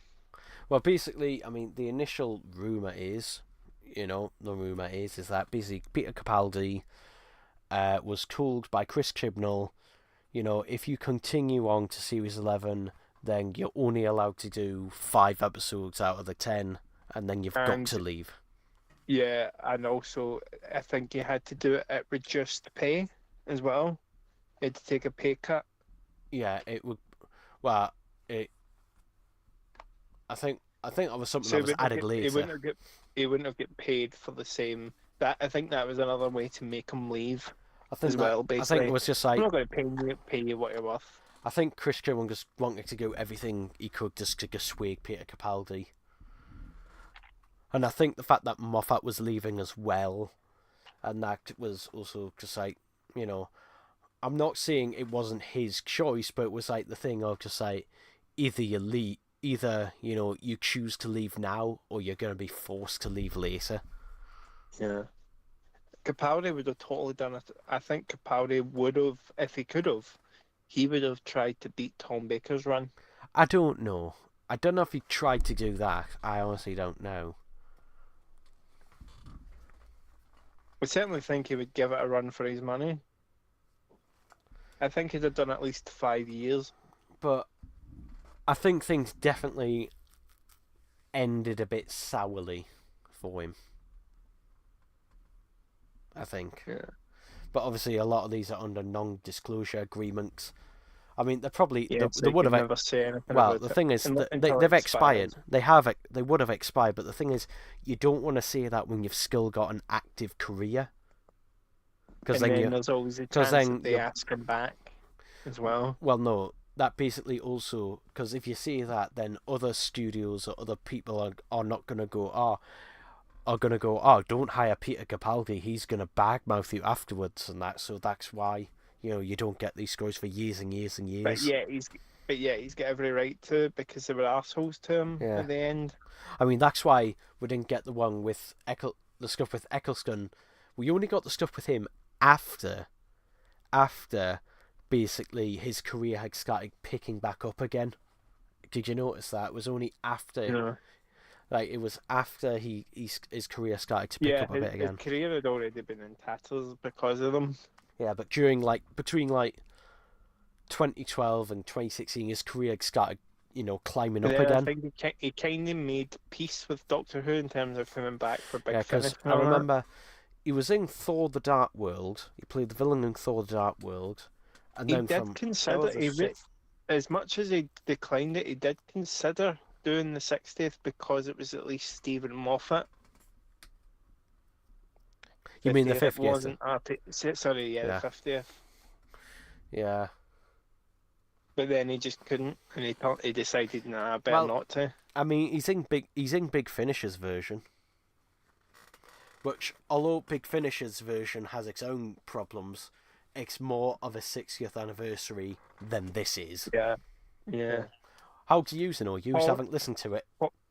Calling it a 60th is just fucking almost insulting to an anniversary I keep forgetting. special. I constantly keep forgetting it's the 60th.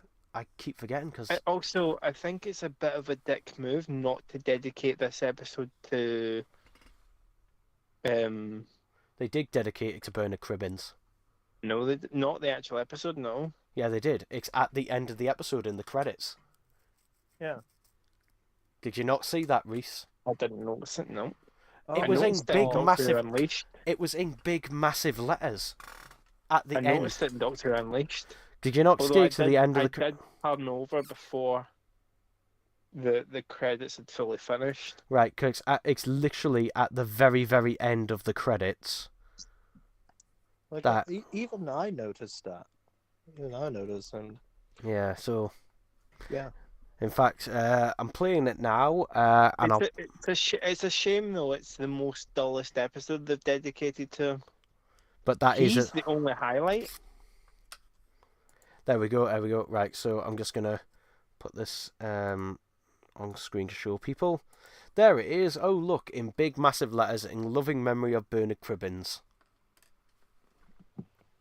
Literally at the very, very end of the episode, which is more than Alright.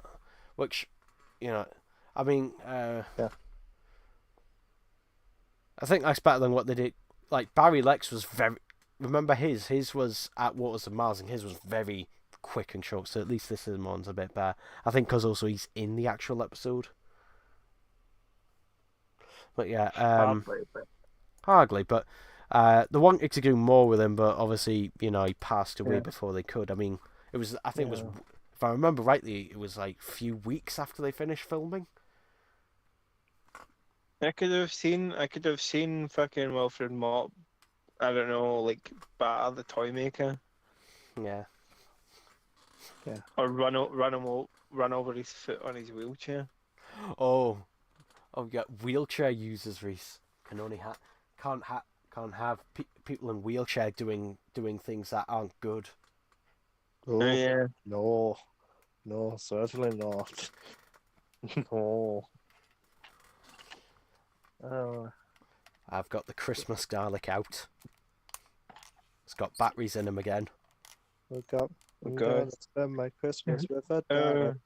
quick, run technology connections, run. Techmoan would Quick. love it. Quick, somebody Techmoon play. loves anything RGB. Quick, No, he somebody doesn't. play. No, he doesn't. He likes anything with lights, not RGB.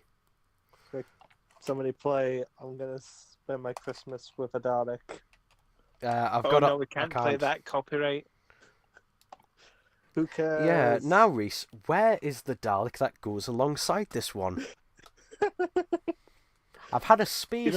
I've had a space on my shelf for over a year. I'm starting to think like Ryan sounds a lot like the fucking Terry Nation BBC Dalek contract where he's got to mention it every the time. terrorism mistake.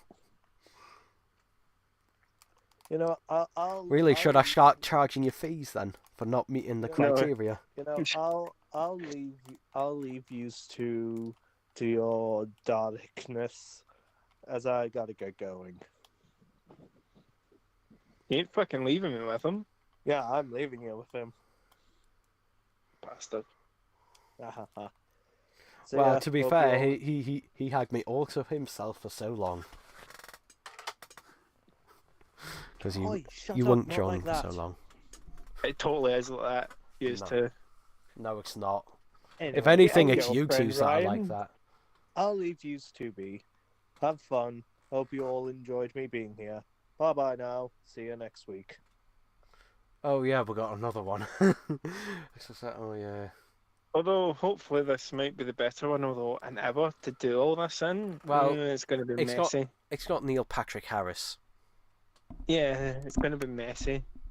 That's for sure. We've 'Cause got he's going Bonnie. to have to wrap up everything Now and we also do a regeneration. and we've got Bonnie Langford and apparently Cara Langford in it as well. Yeah, but Carol Ann Ford's it seems like every fucking episode of Doctor Who, it's rumored that Carol Ann Ford's in it. Well, Bonnie Since Langford. Dalek Invasion. Bonnie Langford's apparently in the background in one of the Disney Plus trailers. Well, they weren't sure if it was Donna or Bonnie Langford. They went with Bonnie Langford because she was announced to be with Gatwa. I mean, I wouldn't be surprised. I wouldn't be surprised if they've CGI'd her out to be fucking Dodo or Polly. By the way, can I just moan about this Percy Pig calendar I've got? This was six... Oh yeah, this is totally Doctor Who Wild Blue. Here we go into the fucking Wild Blue Yonder. So my mum got me this Percy Pig calendar, which she still owes me the money for. You sure it's not a mirror? No. The problem is that this was £6 It has the tiniest chocolates in there. It is nice chocolate, but they're fucking tiny. Like, honestly, I've had bloody Poundland advent calendars that had bigger chocolate in than this. And this was £6. You'd probably shout out bigger chocolates than that. Well, I'm on Monday I'm gonna be holding in my piss. No thanks, too much info. No, because I've got to drink on Monday morning. I've got to drink 2 pints of water and then going to hospital for a scan for my kidney stones. And they may need to do further procedures after that. Ooh. I just hope if there's a doctor, you know, it's not Jodie Whittaker and a bloody honorary degree. That sees me. Well, certainly not going to be Matt Smith or Peter Capaldi. I mean, I'd rather them. Well, Peter Capaldi, maybe not Matt Smith. Couldn't keep his hands still.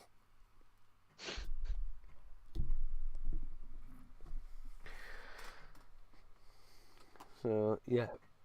Maybe that's a good thing.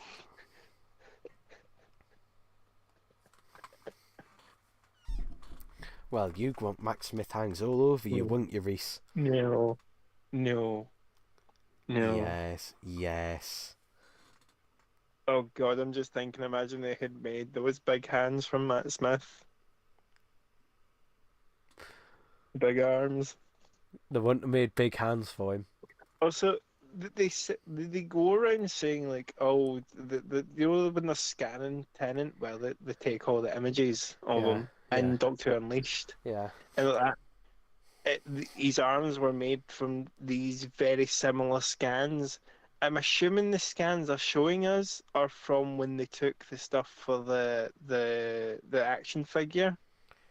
I wouldn't be surprised if those were the scans, because they did it initially. They did it with him with the coat on, which is just like, And well, he then they never took has it one on. off. Yeah, it's just like he never has the coat on in the episode, so I'm assuming that is do, why. They say in the Unleashed, they use scans very similar to these, which means that they didn't use those. So I'm wondering if they were for the action figure, because Alderwar uses scans of actors. Yeah, I know. And then just disregards them completely.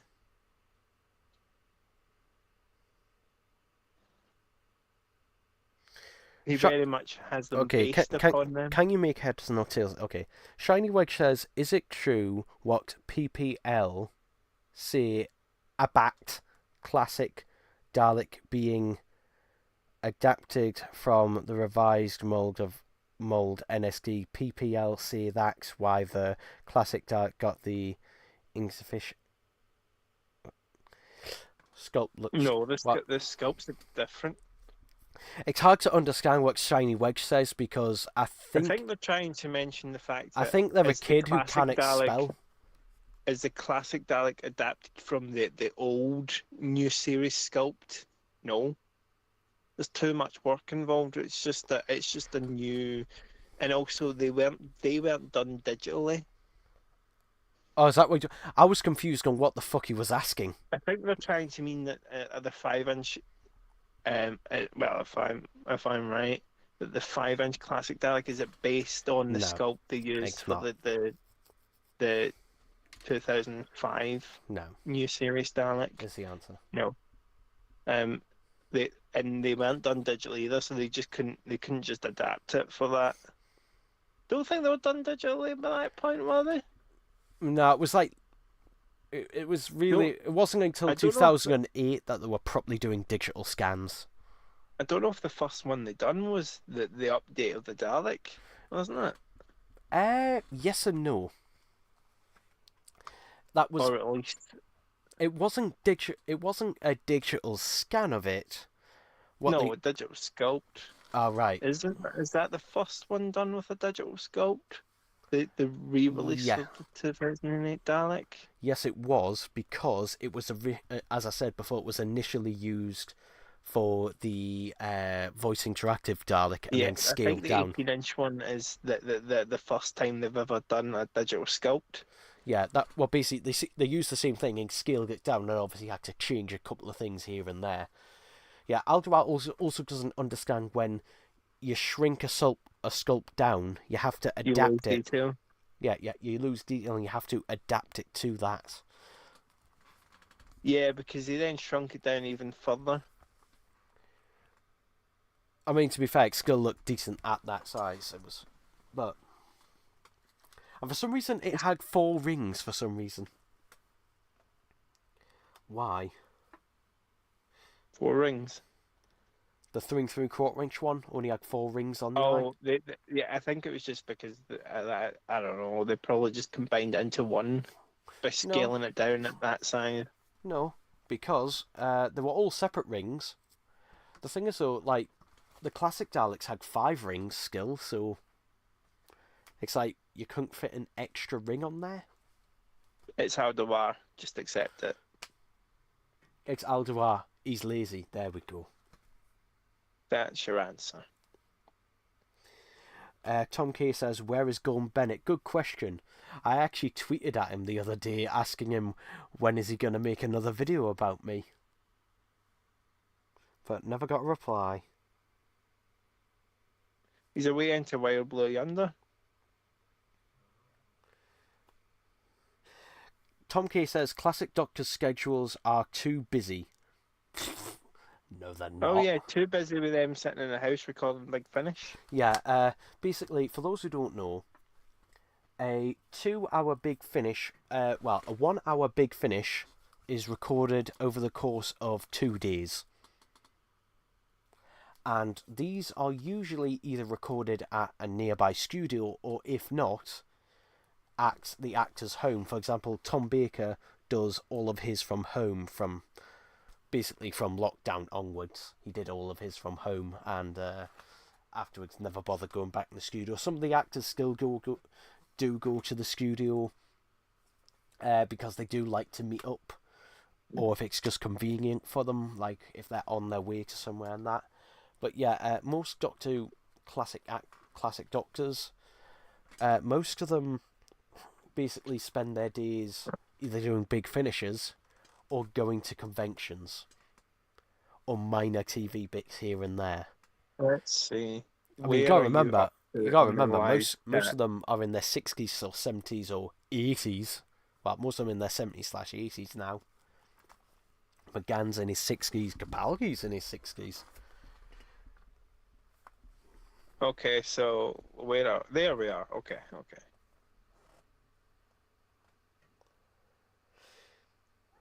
Shineweg says, "Is anyone else tired of Nick Briggs being the only one to voice the Daleks in New Who? I feel like there should be more variety like the cut." No. Well, no. well. Also, if you watch, cheeky wee plug, if you watch the latest Terry Nation Army video, Nick Briggs mentions that he wanted to He wanted do a Roy story Skelton. He wanted where he Roy was voicing Skelton to. alongside Roy Skelton, He wanted to do it but Roy alongside. Skelton passed away. He wanted to do it alongside Roy Skelton. The thing is, though, do not get rid of Nick Briggs, ever. Like you maybe Can't afford to. He's too cheap. like. Well, Nick Briggs brings his own equipment. Yeah. He people don't seem to I'm realise. starting to find where you're fucking far behind in this fucking chat. Damn. That's because I talk in between. That's why there's more comics come as I talk. Right. Let's see. What one are you on? I'm trying to keep up. Just let me do it. I'll answer the ones I want to answer. Yeah, but I noticed there's some that mentioned me now. Thank you. Yeah, well, you're not important. But yeah, Nick Briggs, I love Nick Briggs. And the thing is with Nick Briggs also, he's very consistent. Like, you know you're going to get a good job. Plus also, Nick Briggs' dark voice has changed over time. I'm not keen on Nick Briggs' voice work, though, for the Daleks in colour. It doesn't gel well, especially when they use Peter Hawkins and Nick Briggs in the same fucking line from the same Dalek. Although I will say this, and this is ironic, but Nick Briggs sounds more like David Graham than David Graham did for the new lines he recorded. David Graham's, I get that he's 90 whatever, and okay, the circumstances are recorded in, but they really shouldn't have bothered. He doesn't add anything to it. The thing is, though, he didn't do the modulation for that. Again, it's Mark Ayres being overconfident. Mark Ayres is just like, basically thinks he's the fucking god when it comes to Doctor Who sound. Well, he's getting shitter and shitter. He's declined severely. Like, I mean, what the fuck was up with that audio mix for the fucking Daleks in colour? I think since Power of the Daleks is basically, that is the start of the decline.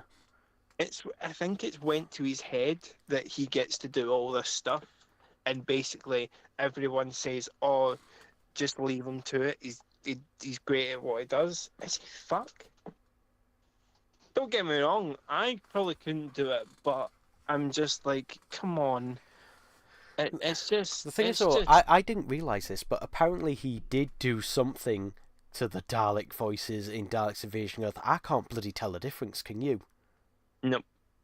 And I was very much disappointed they didn't do much more with them. Even if they had really cranked up the modulation on them. The fact that they didn't even ask Nick Briggs to do that, because that one...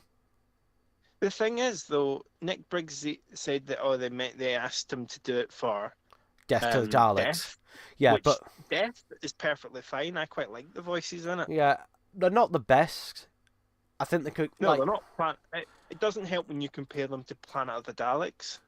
I think the problem is with Death, I wouldn't want them to change the voices. I think they could just do with in post having a little bit more modulation. I think the reason I like the Death to the Dalek voices is because at the same time the exhibition Dalek tracks were recorded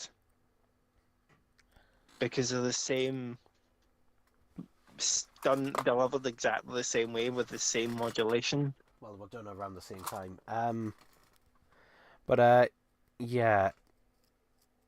The thing is, though, I've been thinking about this recently, actually, because of that interview.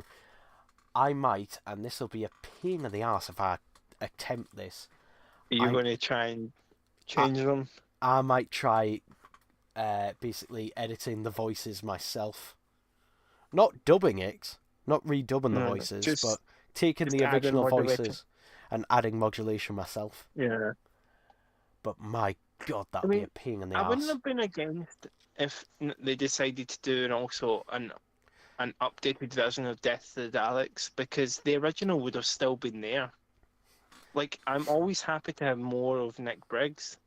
Like, regardless. I'm not bothered about them doing special editions as long as the original's on there. I'm not going to lie, I'm not as much as I'm not keen on the ones he does in Day of the Daleks. I think they're still too new serious. Yeah, but I'd take them any deal over Oliver, I what's his name, as and the much other as one. I hate the voices, I also it's like the kind of it's the voices you love to hate. It's like they're so shit they're good. No, like Dear the Daleks is the one and only exception where I watch the special edition every time because I don't, and plus I don't like the updated I effects. don't. I wish for the Blu-ray they'd done Nick Briggs's voice less modulated with no updated special effects, I so you mean, could just watch it as the story but with different Dalek voices. thing is, Mark Ayres made a big thing about, oh, I've got this like retro, equipment, and that'll make it sound Yeah, like. and even yeah, and then Nick Briggs is like, but can we just plug the modulator in and see what it does? And Marquez is like, no, I know what I'm doing. No, no, no, no. The thing And is, though, then he eventually did, and Nick Briggs is like, ha. Basically, Marquez was like, fuck, it's better. yeah, but he didn't use it.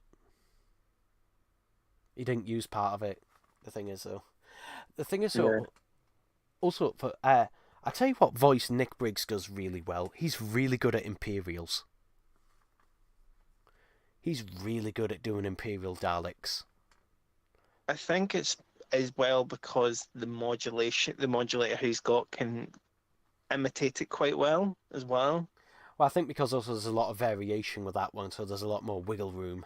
Yeah, he's got a lot more give. He's still not perfect No, by any means, no. but Also, he doesn't have to be perfect because of the wiggle room in it, and I think that's why he gets away with it. yeah. Also, he's very I'm good not. at Mondasian Cybermen, Yeah, he's great at that, and and his this, impersonation of Nida and this children needs yeah, special as well is just unbelievable. I didn't even realize it was Nick Briggs until someone pointed it out. yeah. It wasn't till afterwards. Just like, oh, it's Nick. Like I was thinking, have they grabbed a voice line from somewhere? Just like, Yeah, I was thinking if they took something from like um Genesis or somewhere. Was there additional lines recorded for stuff and it was just never used? Like to dub over things if they had to?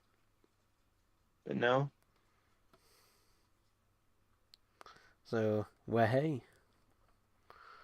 That's the one good thing I can say about that Children in Need. Nick Briggs. Yeah. And he doesn't Don't get me even wrong. he doesn't even Don't get me visibly wrong. appear in it. As much as I hate the fact that what they've done to Davros, Julian Bleach is still on top form. Oh yeah. Also, Mr. Castavillian. Fuck's sake, Russell, you can't even give him a fucking proper name. He's literally called him Castavillain.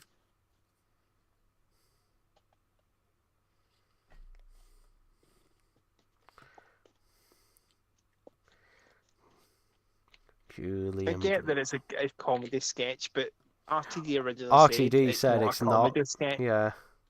Thing is, But though, he totally made it a comedy sketch. if it was just a comedy sketch, and it was that, like, I wouldn't have batted an eyelid or anything to it. But the fact that it's not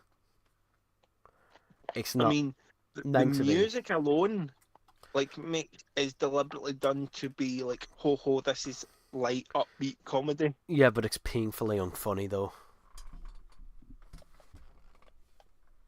It's really painfully unfunny. And it's Don't get me wrong, I do like the whole idea of, oh, the Doctor breaks the claw and then hands him the plunger. But there was no need to like I have don't. the Doctor basically do everything.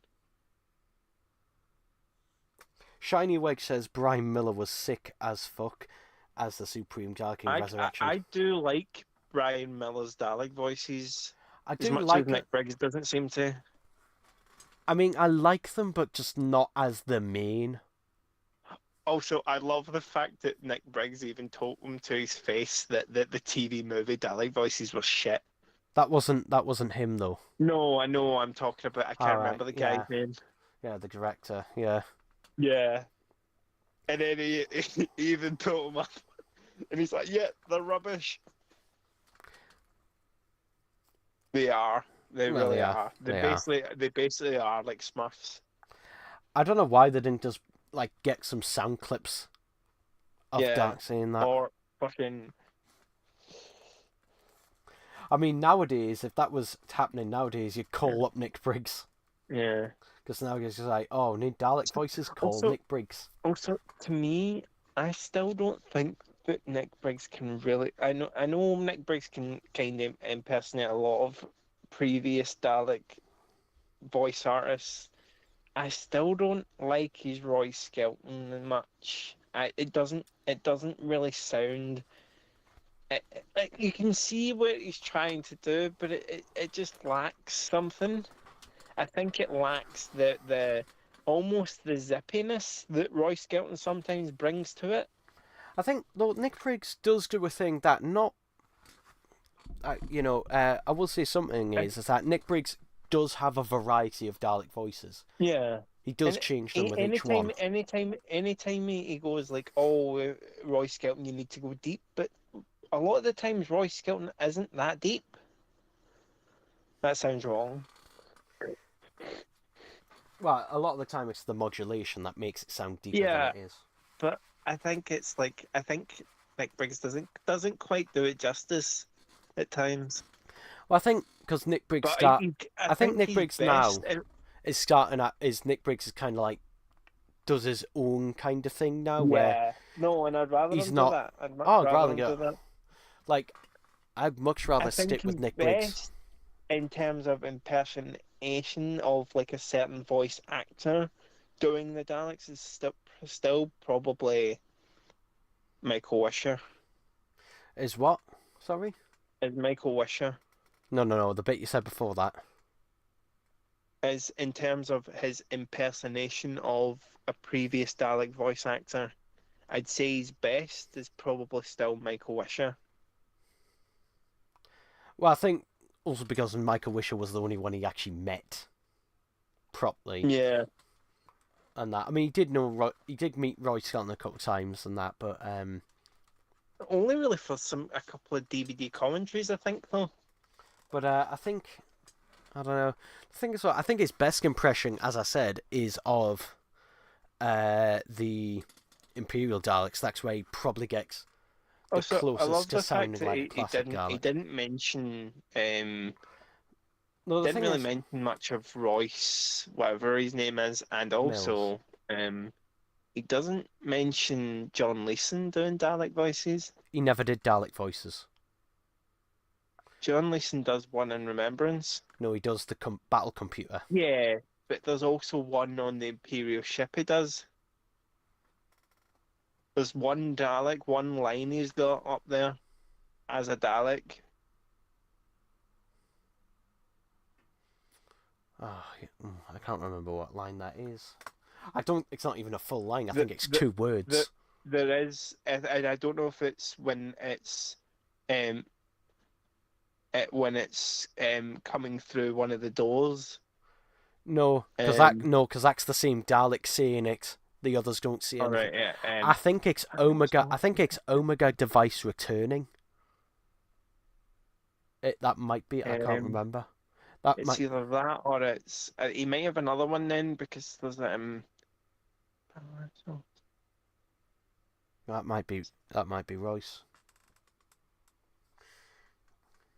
No, I think Royce is the bit where it's like inform the Emperor Dalek, because it's a bit too like almost cheesy. The thing is that like.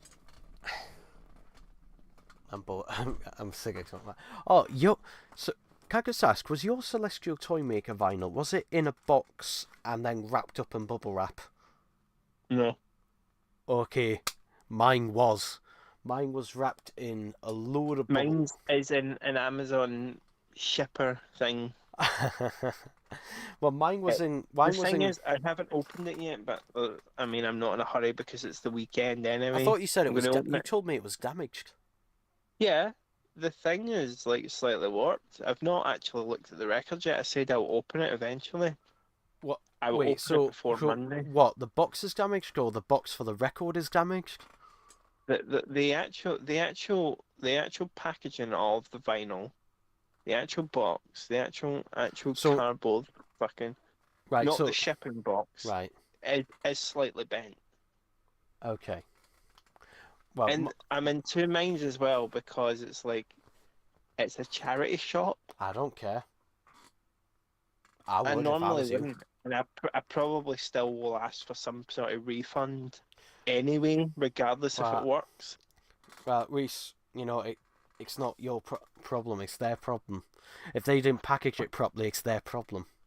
And Yeah, also, they charged a fucking fiver for that delivery. uh, Or was it yeah, £4? £4.99. Yeah, £5 delivery. Package the thing fucking properly. Charge Yeah, me they or not. sent it in one of the Amazon mailer things. Mine was sent in like one of those Amazon like bigger boxes, but it was wrapped up properly with And loads of burlap. annoyingly, because I always tend to, I like the sellers where you can basically add a message saying, please make sure you pack it really well. They don't have that option because they're a business. It also probably depends on where they're shipping them out from as well. There's a chance they might have stock all over the country, like them split all over places. Because I think each charity shop or charity location can upload to the eBay site. They take the good stuff they get in and then upload it. So they put it up on there rather than sell it in the shop.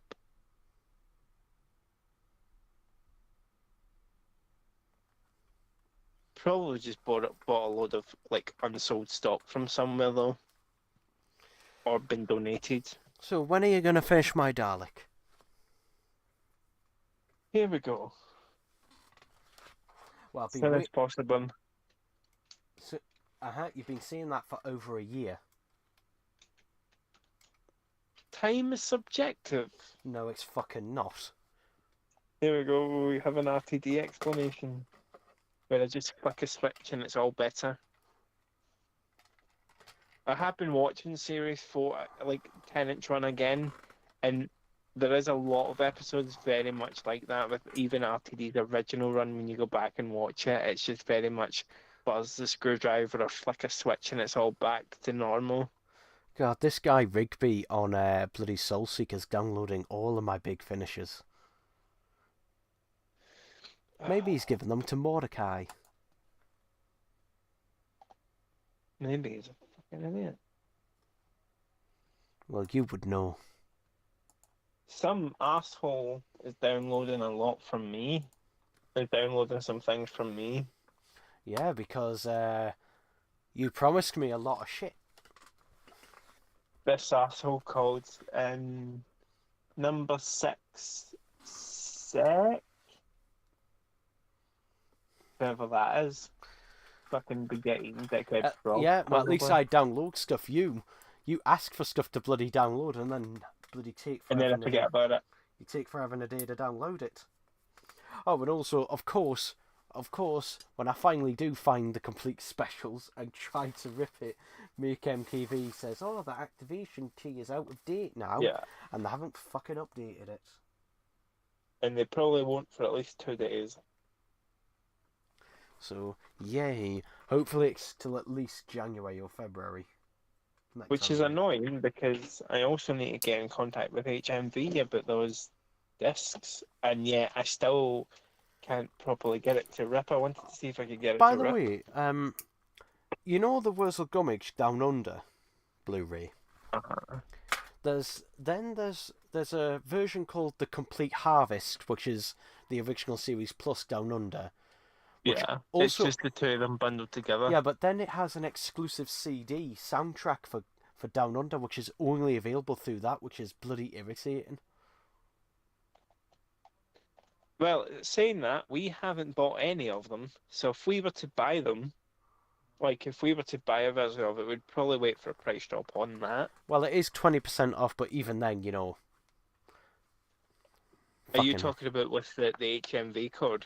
No, it's 20% off at the time of recording without the code. Yeah. But that's Annoyingly, you can't use them together. You can only use one code on HMV.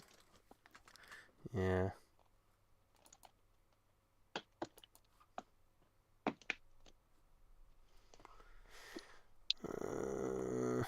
I've got a load of rips I'll be sending you once I bring my laptop from my granny's back here. And there'll be a load of rips for you to download. Anyway, should we get back to this chat? No, I was hoping we'd wrap things up. Yay, it's Christmas, let's wrap. Okay.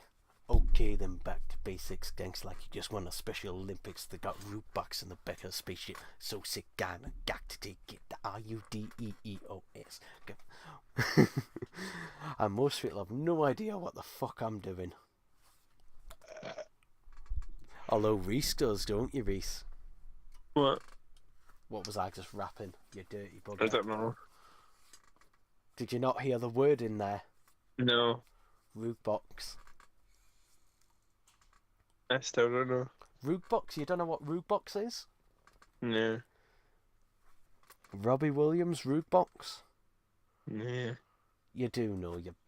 Also, annoyingly, my specials box set on the corner of the J card, unfortunately, it's got a bit of a white mark around the J card where it's like rubbed against the other steelbooks on the shelf, which is irritating. Yeah. Let's check Make MKV, see if they've updated. See if they've updated the key. Let's see if they've cut a new key. Maybe they should just go to fucking Timpson's. Yeah, it still says November. Still says November, so yeah.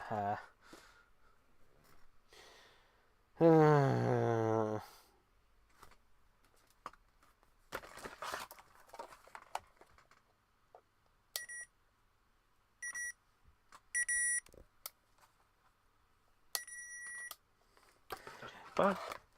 Now guess what that was?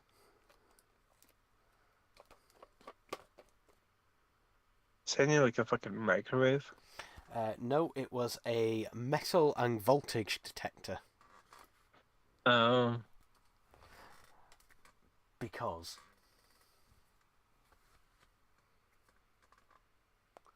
So, yay. I was looking forward to having an excuse for Gordon Ramsay to scream at you.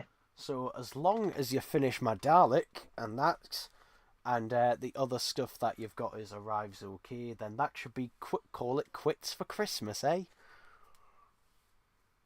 Because no, well, just about because the vinyl was £15 something, and the other one was a £5. Did you get me that other thing? What other thing? I don't know. You said you were debating about getting some other thing. It would have been about 18 quid, and I thought it's a lot of money for effectively something you might completely hate. You mean But then almost also, guaranteed? On the other hand, I was like, I was about to say it's never stopped funny. you before. It's never stopped you It's before. pretty fucking funny. It's probably something you couldn't even show on YouTube. You Was it a probably bloody? couldn't even mention the title of the song, even though it's on YouTube. Wait, I couldn't show it. No, but you could. But then do you really want to show people you own it?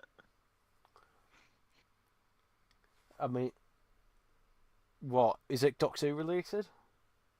No way. Because I've got If you're Doctor in scraping Distress. the bottom of the barrel, you could say it was connected to Doctor Who at some points in its life. Well, I've got Doctor in Distress on vinyl. If that's what you were on about. No, Okay. I do need to get that though.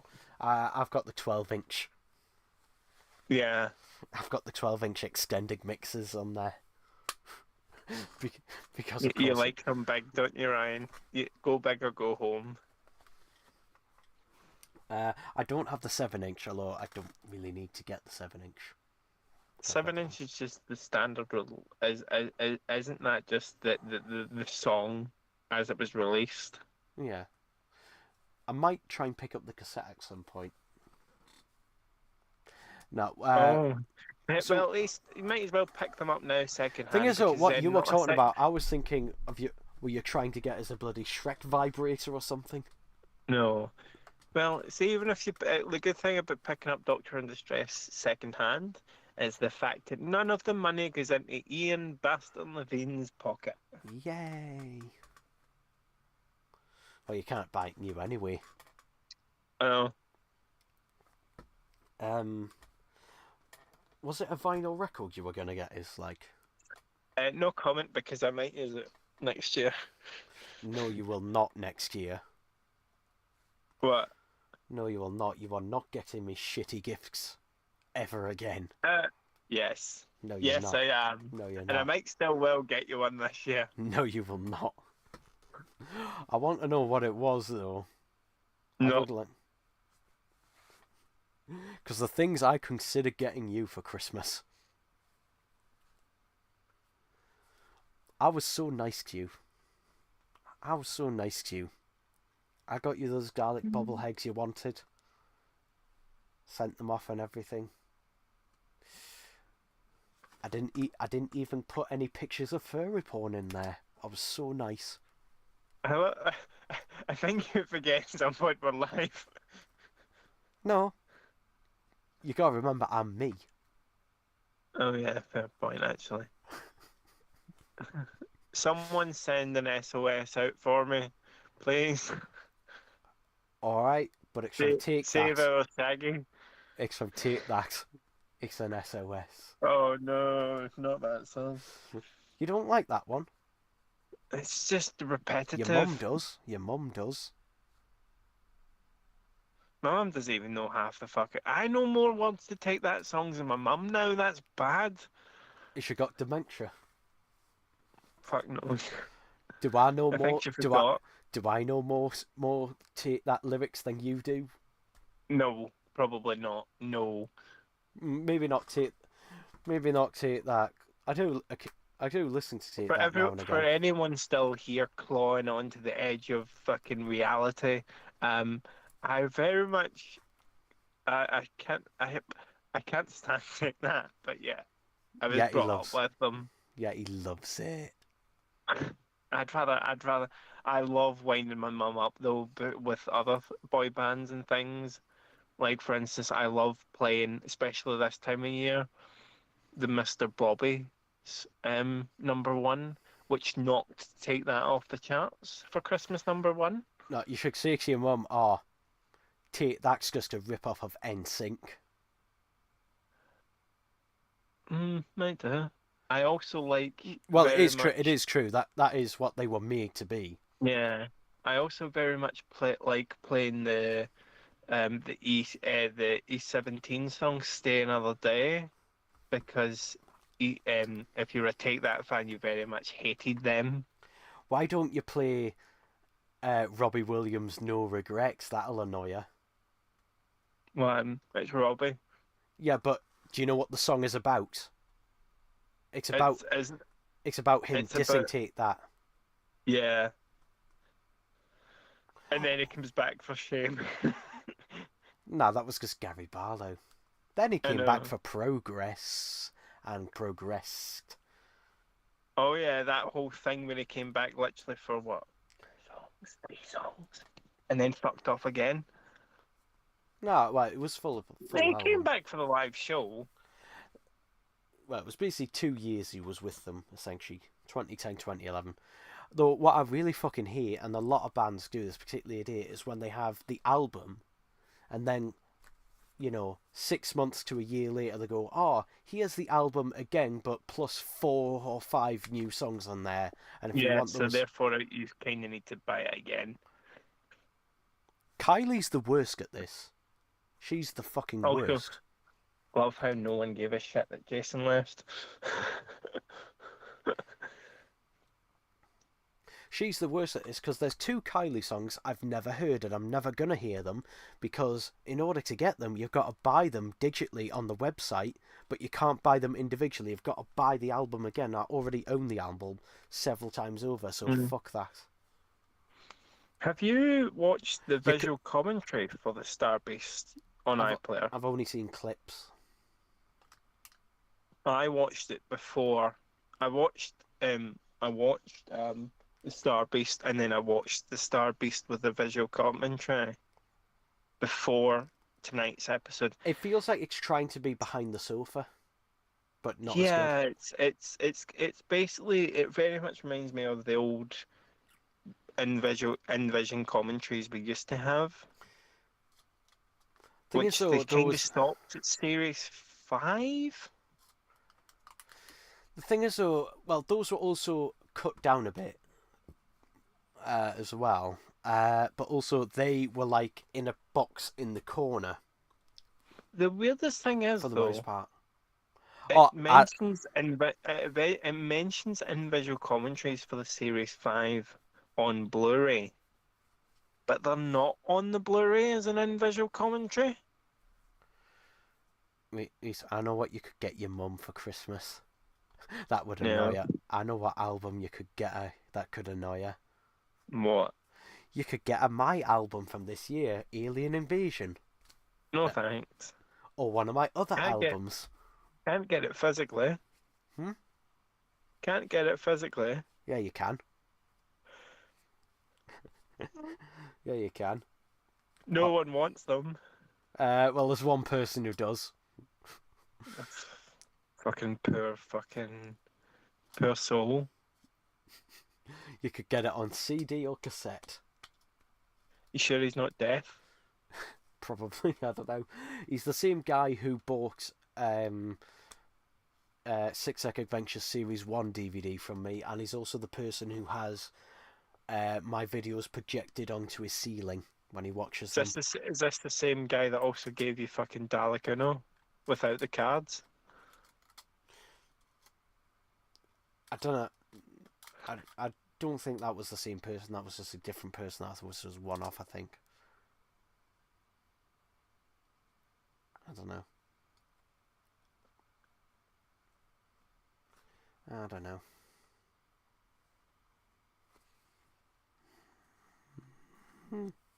And what did you get Tom for Christmas, Reese? Air from my lungs.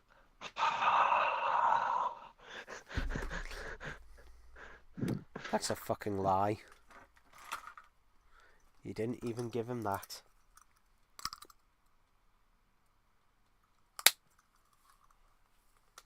I mean, technically it's not air. Technically it's CO2. But anyway, carbon dioxide. Anyway, I've got a problem. I don't know if I'll be able to try all the various Christmas burgers that are out. oh my. Can't bloody afford it. I've tried the McDonald's one, the Wetherspoons one, the Yates's one. I'd like to try the KFC one. I'd like to try the one from Stonehouse, or the Goose, they're called in Newcastle. Yeah. Will you be trying the chicken Big Mac? That's not a Christmas thing. That's just someone that brought back. It's not really... Yeah, but it's only back for the Christmas period. No, because it's shit. It's shit. I can tell you that right now.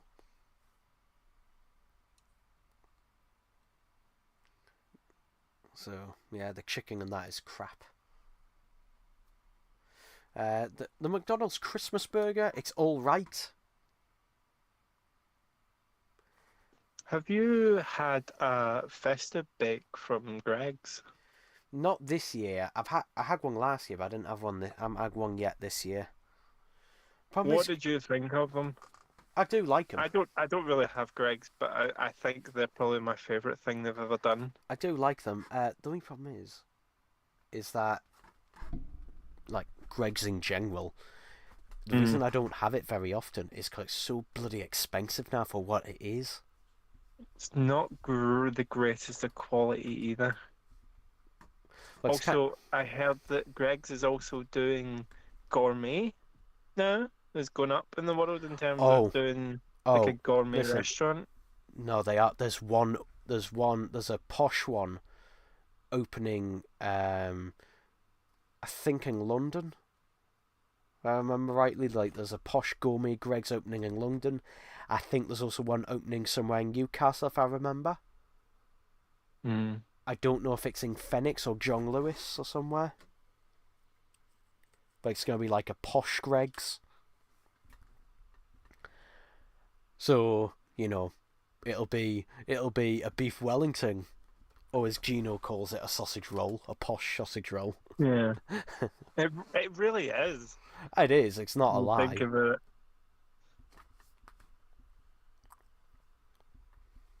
Yeah. Also, I noticed in the little in the trailer, the next time trailer for the Giggle, um, we have that shitty temporary backplate still in the scene where David Tennant is starting to regenerate Yeah. as well. So Well, we it know that's a makes you lie. think. It does make you think though, is the black plate temporary or is it just where it is? Hmm. We do see him though. We do see Gatwa in the TARDIS though, which the lighting has changed already. Well, the thing is, it makes me. But from the shot itself, I'm wondering, is he actually in there, or is that green screened? Mm. Because it looks like it could be green screened. It is a lot to fit in 60 minutes though. Like the return of the toy maker, you've got to set him up, you've got to do the actual story, then defeat him, then have the Doctor sort out Also, whatever's happening. did you notice? He doesn't have the German accent when he actually is being the toy maker. No. So, which is good. 'Cause I think it would get a bit annoying after a while, and to have the German accent throughout. Because I think when he's pretending to be a regular toy maker, he's got the German accent. But then for the rest of it, and that, yeah. Hopefully, he has the top. I'm assuming that was the whole thing that RTD was putting in place about the salt, was like the fear of the Doctor effectively being able to allow the toy maker to pass through to the universe effectively. Well, with the way these are being clambered together, who fucking knows? They're very, very loosely linked. Just like that, not mentioning that.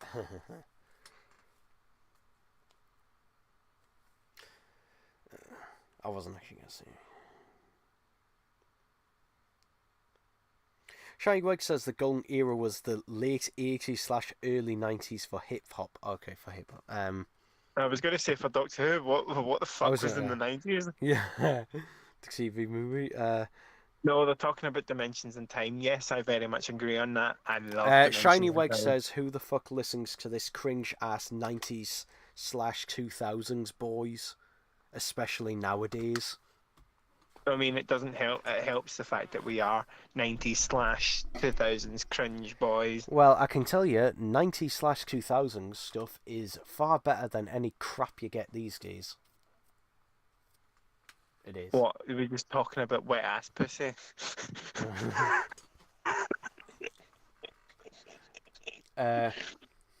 Would you include Linkin Park as that? I mean, they're a band and they were all boys when they, before, obviously, what happened to Watch Chris. this. Whoever's Chris saying that's Bigman. probably like, oh, a boy band is sexist. Oh. But we've got to cancel every boy band. They've got to have at least one female member. Actually, the reverse did happen, actually, in the early 2000s with Evanescence. Because they initially refused to have them as a band because they had a female lead singer. And they said, oh no, you can't have that. They were right. Anyway. No, they weren't. No, they weren't. Then we wouldn't have got My Immortal and Bring Me to Life. And then £150 fucking vinyl box set, which still hasn't been fucking released, even though the standard editions have come out. I'm still annoyed at that. And also £20 fucking delivery. We totally don't hold a grudge, don't you? We're not. Totally don't. Would you like one of your grudges towards you to go away? One of the I can grudges. see where this is going. I wonder how you could make one of those grudges I have against you No. go away. I could do so much more. So much more. Yet you're not. You're doing fuck all.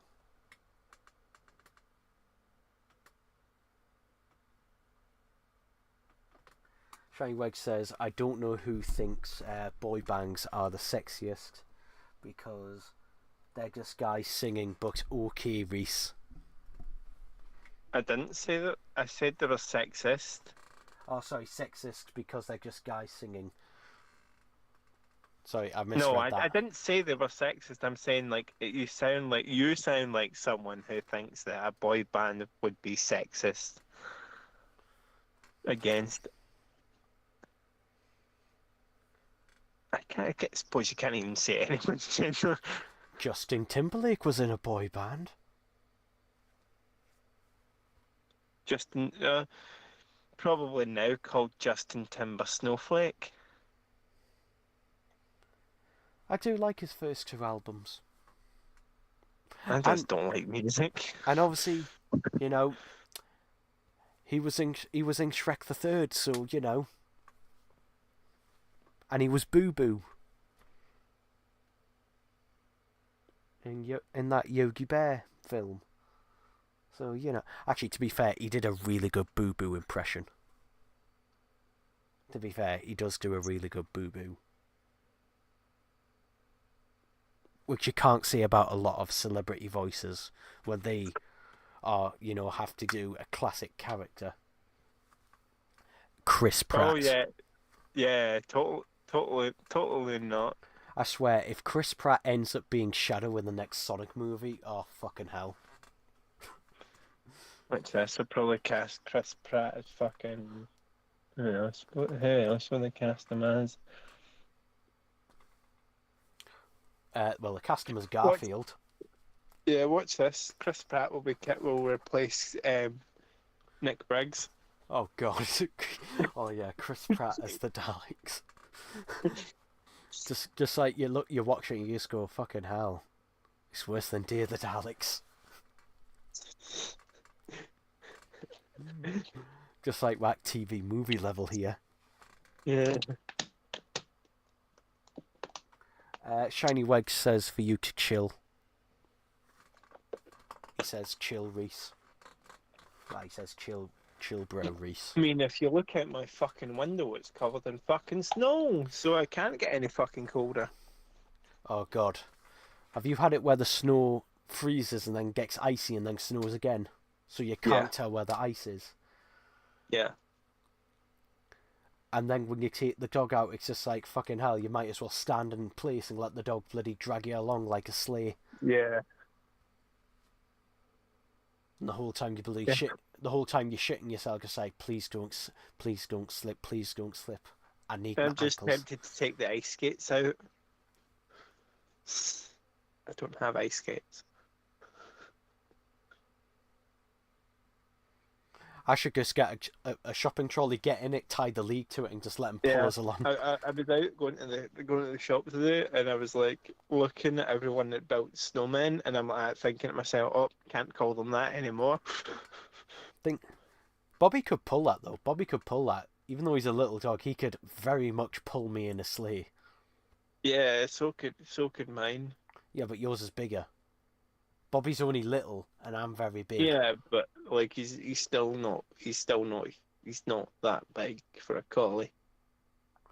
Yeah, but Bobby is a Bichon cross. He's only little. Yeah, he might be small and light, but he's built like a tank. The new one. Bobby isn't light. he's not heavy, but he's not light. I think he's about 14 kilos, 14.5 kilos. Shiny Wedge says it's just that I find boy bands and most R&B singers cringe. That's all. I mean, should I reveal on Wednesday next week? My dad's bought it, gave us the money for this, thankfully, but we paid £17.50 to go see a James Blunt documentary at the cinema, which will then be followed by a live performance. James cunt. But I love James Blunt. And he loves wanking.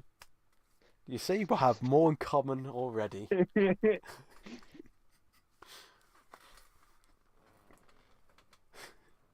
Yep, and you's both have at some point in your life had some dark, depressing thoughts. That's everybody.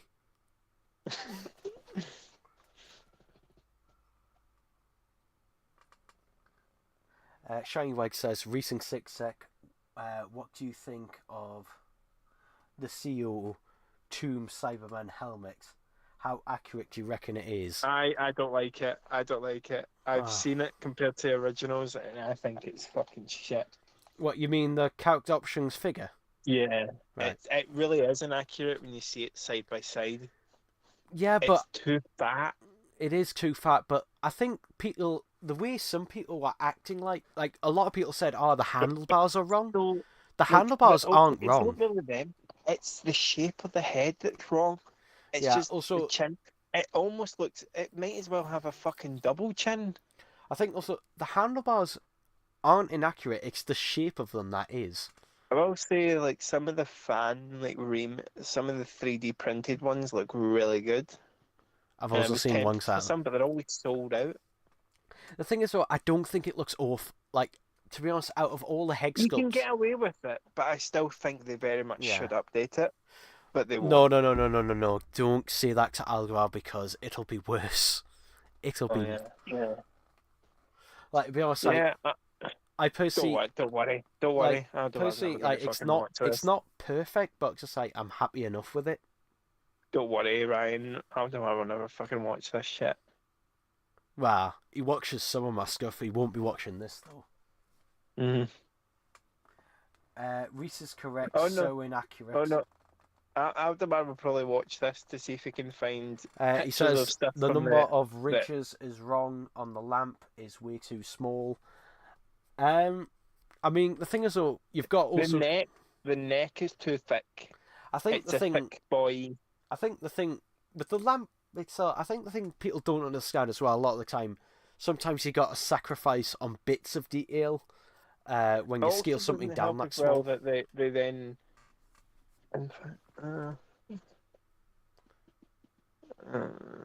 But I can see where you're coming from. I can see, but the thing is, I think it's unfair with that. I can't believe I'm defending Aldoar here, but I think it's unfair to say, "Oh, it's the worst thing ever." It's completely like the thing is, though, like if you're still here, please just keep spamming traitor in the chat. But the thing is, though, like people didn't notice this for like over a decade, so you know. Like the fact that it's taking over a decade for people to realise that just shows. Let's get everyone calling you a traitor now.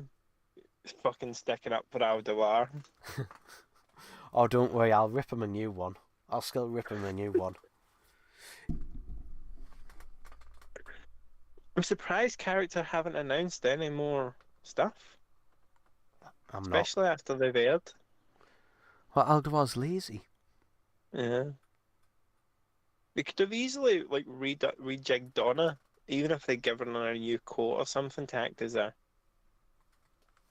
whatever fuck coat she's got on. They could have probably done something there. Oh god, it's bloody the perfect figure for Algar because she wears the same thing in all three. Yeah.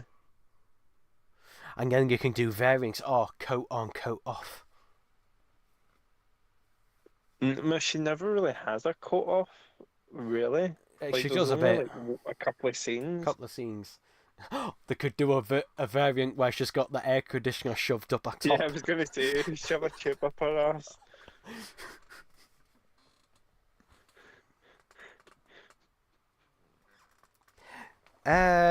Should we play Fuck, Marry, Kill? No, Should we play Would You Rather? no, Oh, why not? That's such a fun game. no.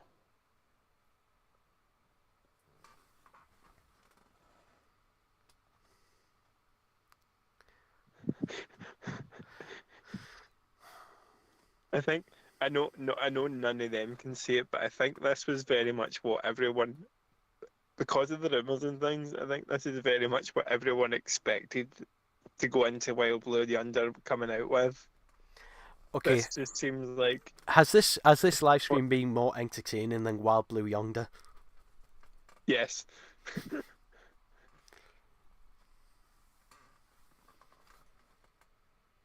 We've sent it in the chat. This is very much what I think everyone was expecting to happen.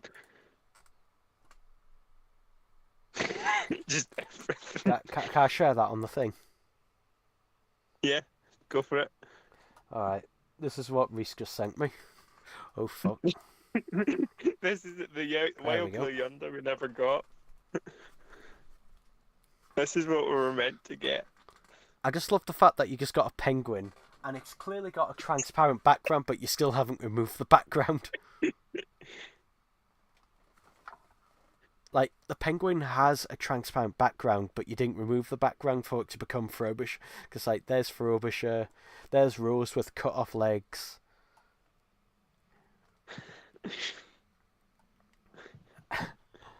There's the Roland Atkinson Doctor with cut-off legs. I remember someone on Twitter was like, if something about There's like, another song with cut-off feet, Missy with cut-off feet. Wild Blue Yonder should have like all the that make all the Curse of Fatal Death Doctors canon.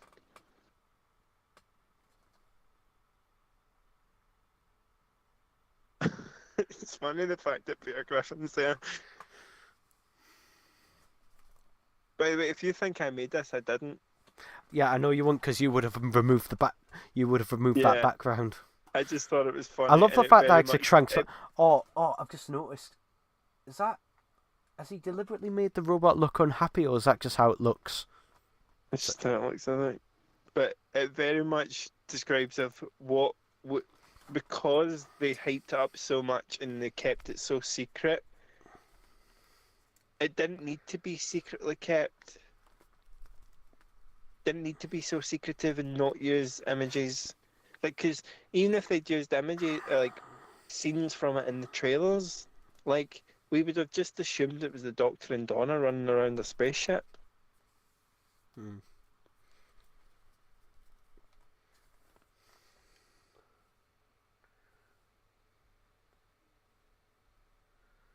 The way they done it made it seem like, especially when they took from the cast list, they deliberately blocked out actors, which I get that, okay, maybe Bernard Cribbins, but it made you then think that there was more to it, and there was another two actors that we didn't know about.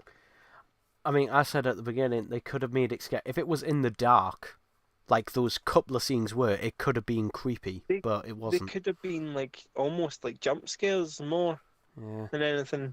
Like where all of a sudden the Doctor's arms just go so long, but it's really darkly lit. And the thing is, those couple of bits, those two scenes where it's in the dark and you hear the noises and then the door slams and everything. Why wasn't the rest of the episode like that? You know, the script was probably written to be very much in that vein, but then of course they just don't realise it as that on screen. Now, do you want a rip of A Haunting in Venice? Might as well, because I was going to download it from Disney Plus. No, I've got a download of it already, a 4K download. It's only the Blu-ray because they're not releasing a 4K release. I will then. The only reason I bought the Blu-ray is for the special features. So, yeah, because otherwise, I wouldn't have bothered. Also, the just the walkway for the TARDIS just turns into a fucking slide. Shiny Wedge says this live stream should have been broadcasting instead of Wild Blue Yonder. And none of this is scripted, and it's still better. Oh, the thing is though, people think, I'm not joking, some people legitimately think I script my videos. He does. I He don't. does. You think I... He does. No, I don't. There's 5 million retakes on his hard drives. I don't do retakes. I don't fucking edit. The thing is, though, you can clearly tell none of your stuff's scripted. Even Six Sec Adventures isn't scripted either. The closest thing I got to scripting... You know what else isn't scripted? Totally isn't scripted. What? Kid behind the camera, totally not scripted. No, but like the closest thing I ever got to scripting was the 2 Scooby-Doo audiobooks I did. And even then, scripting would mean Well, basically, very much a... I did write down the plot and You what might would as happen well in have each wrote bit. it on the back of a fucking napkin. Well, no, I wrote in Google Docs, though it's only like a page and a bit.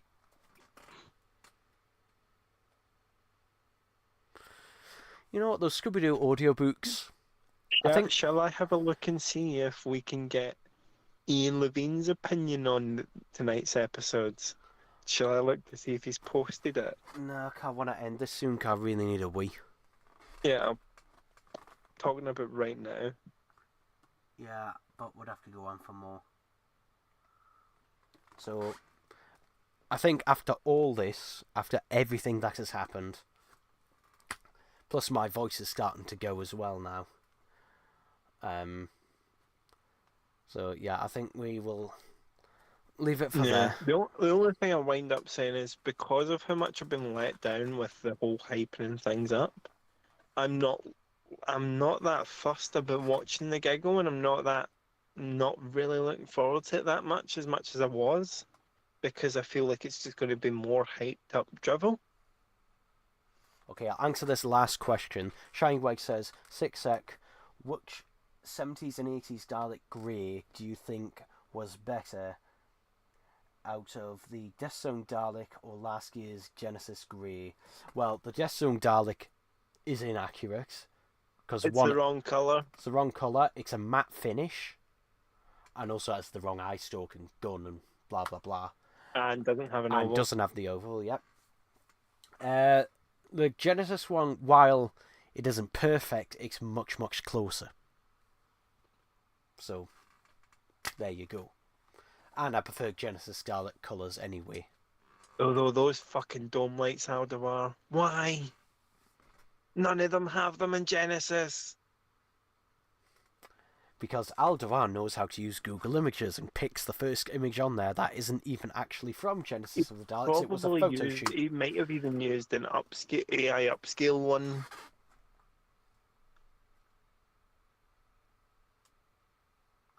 But Anyway, taxi bye, everyone.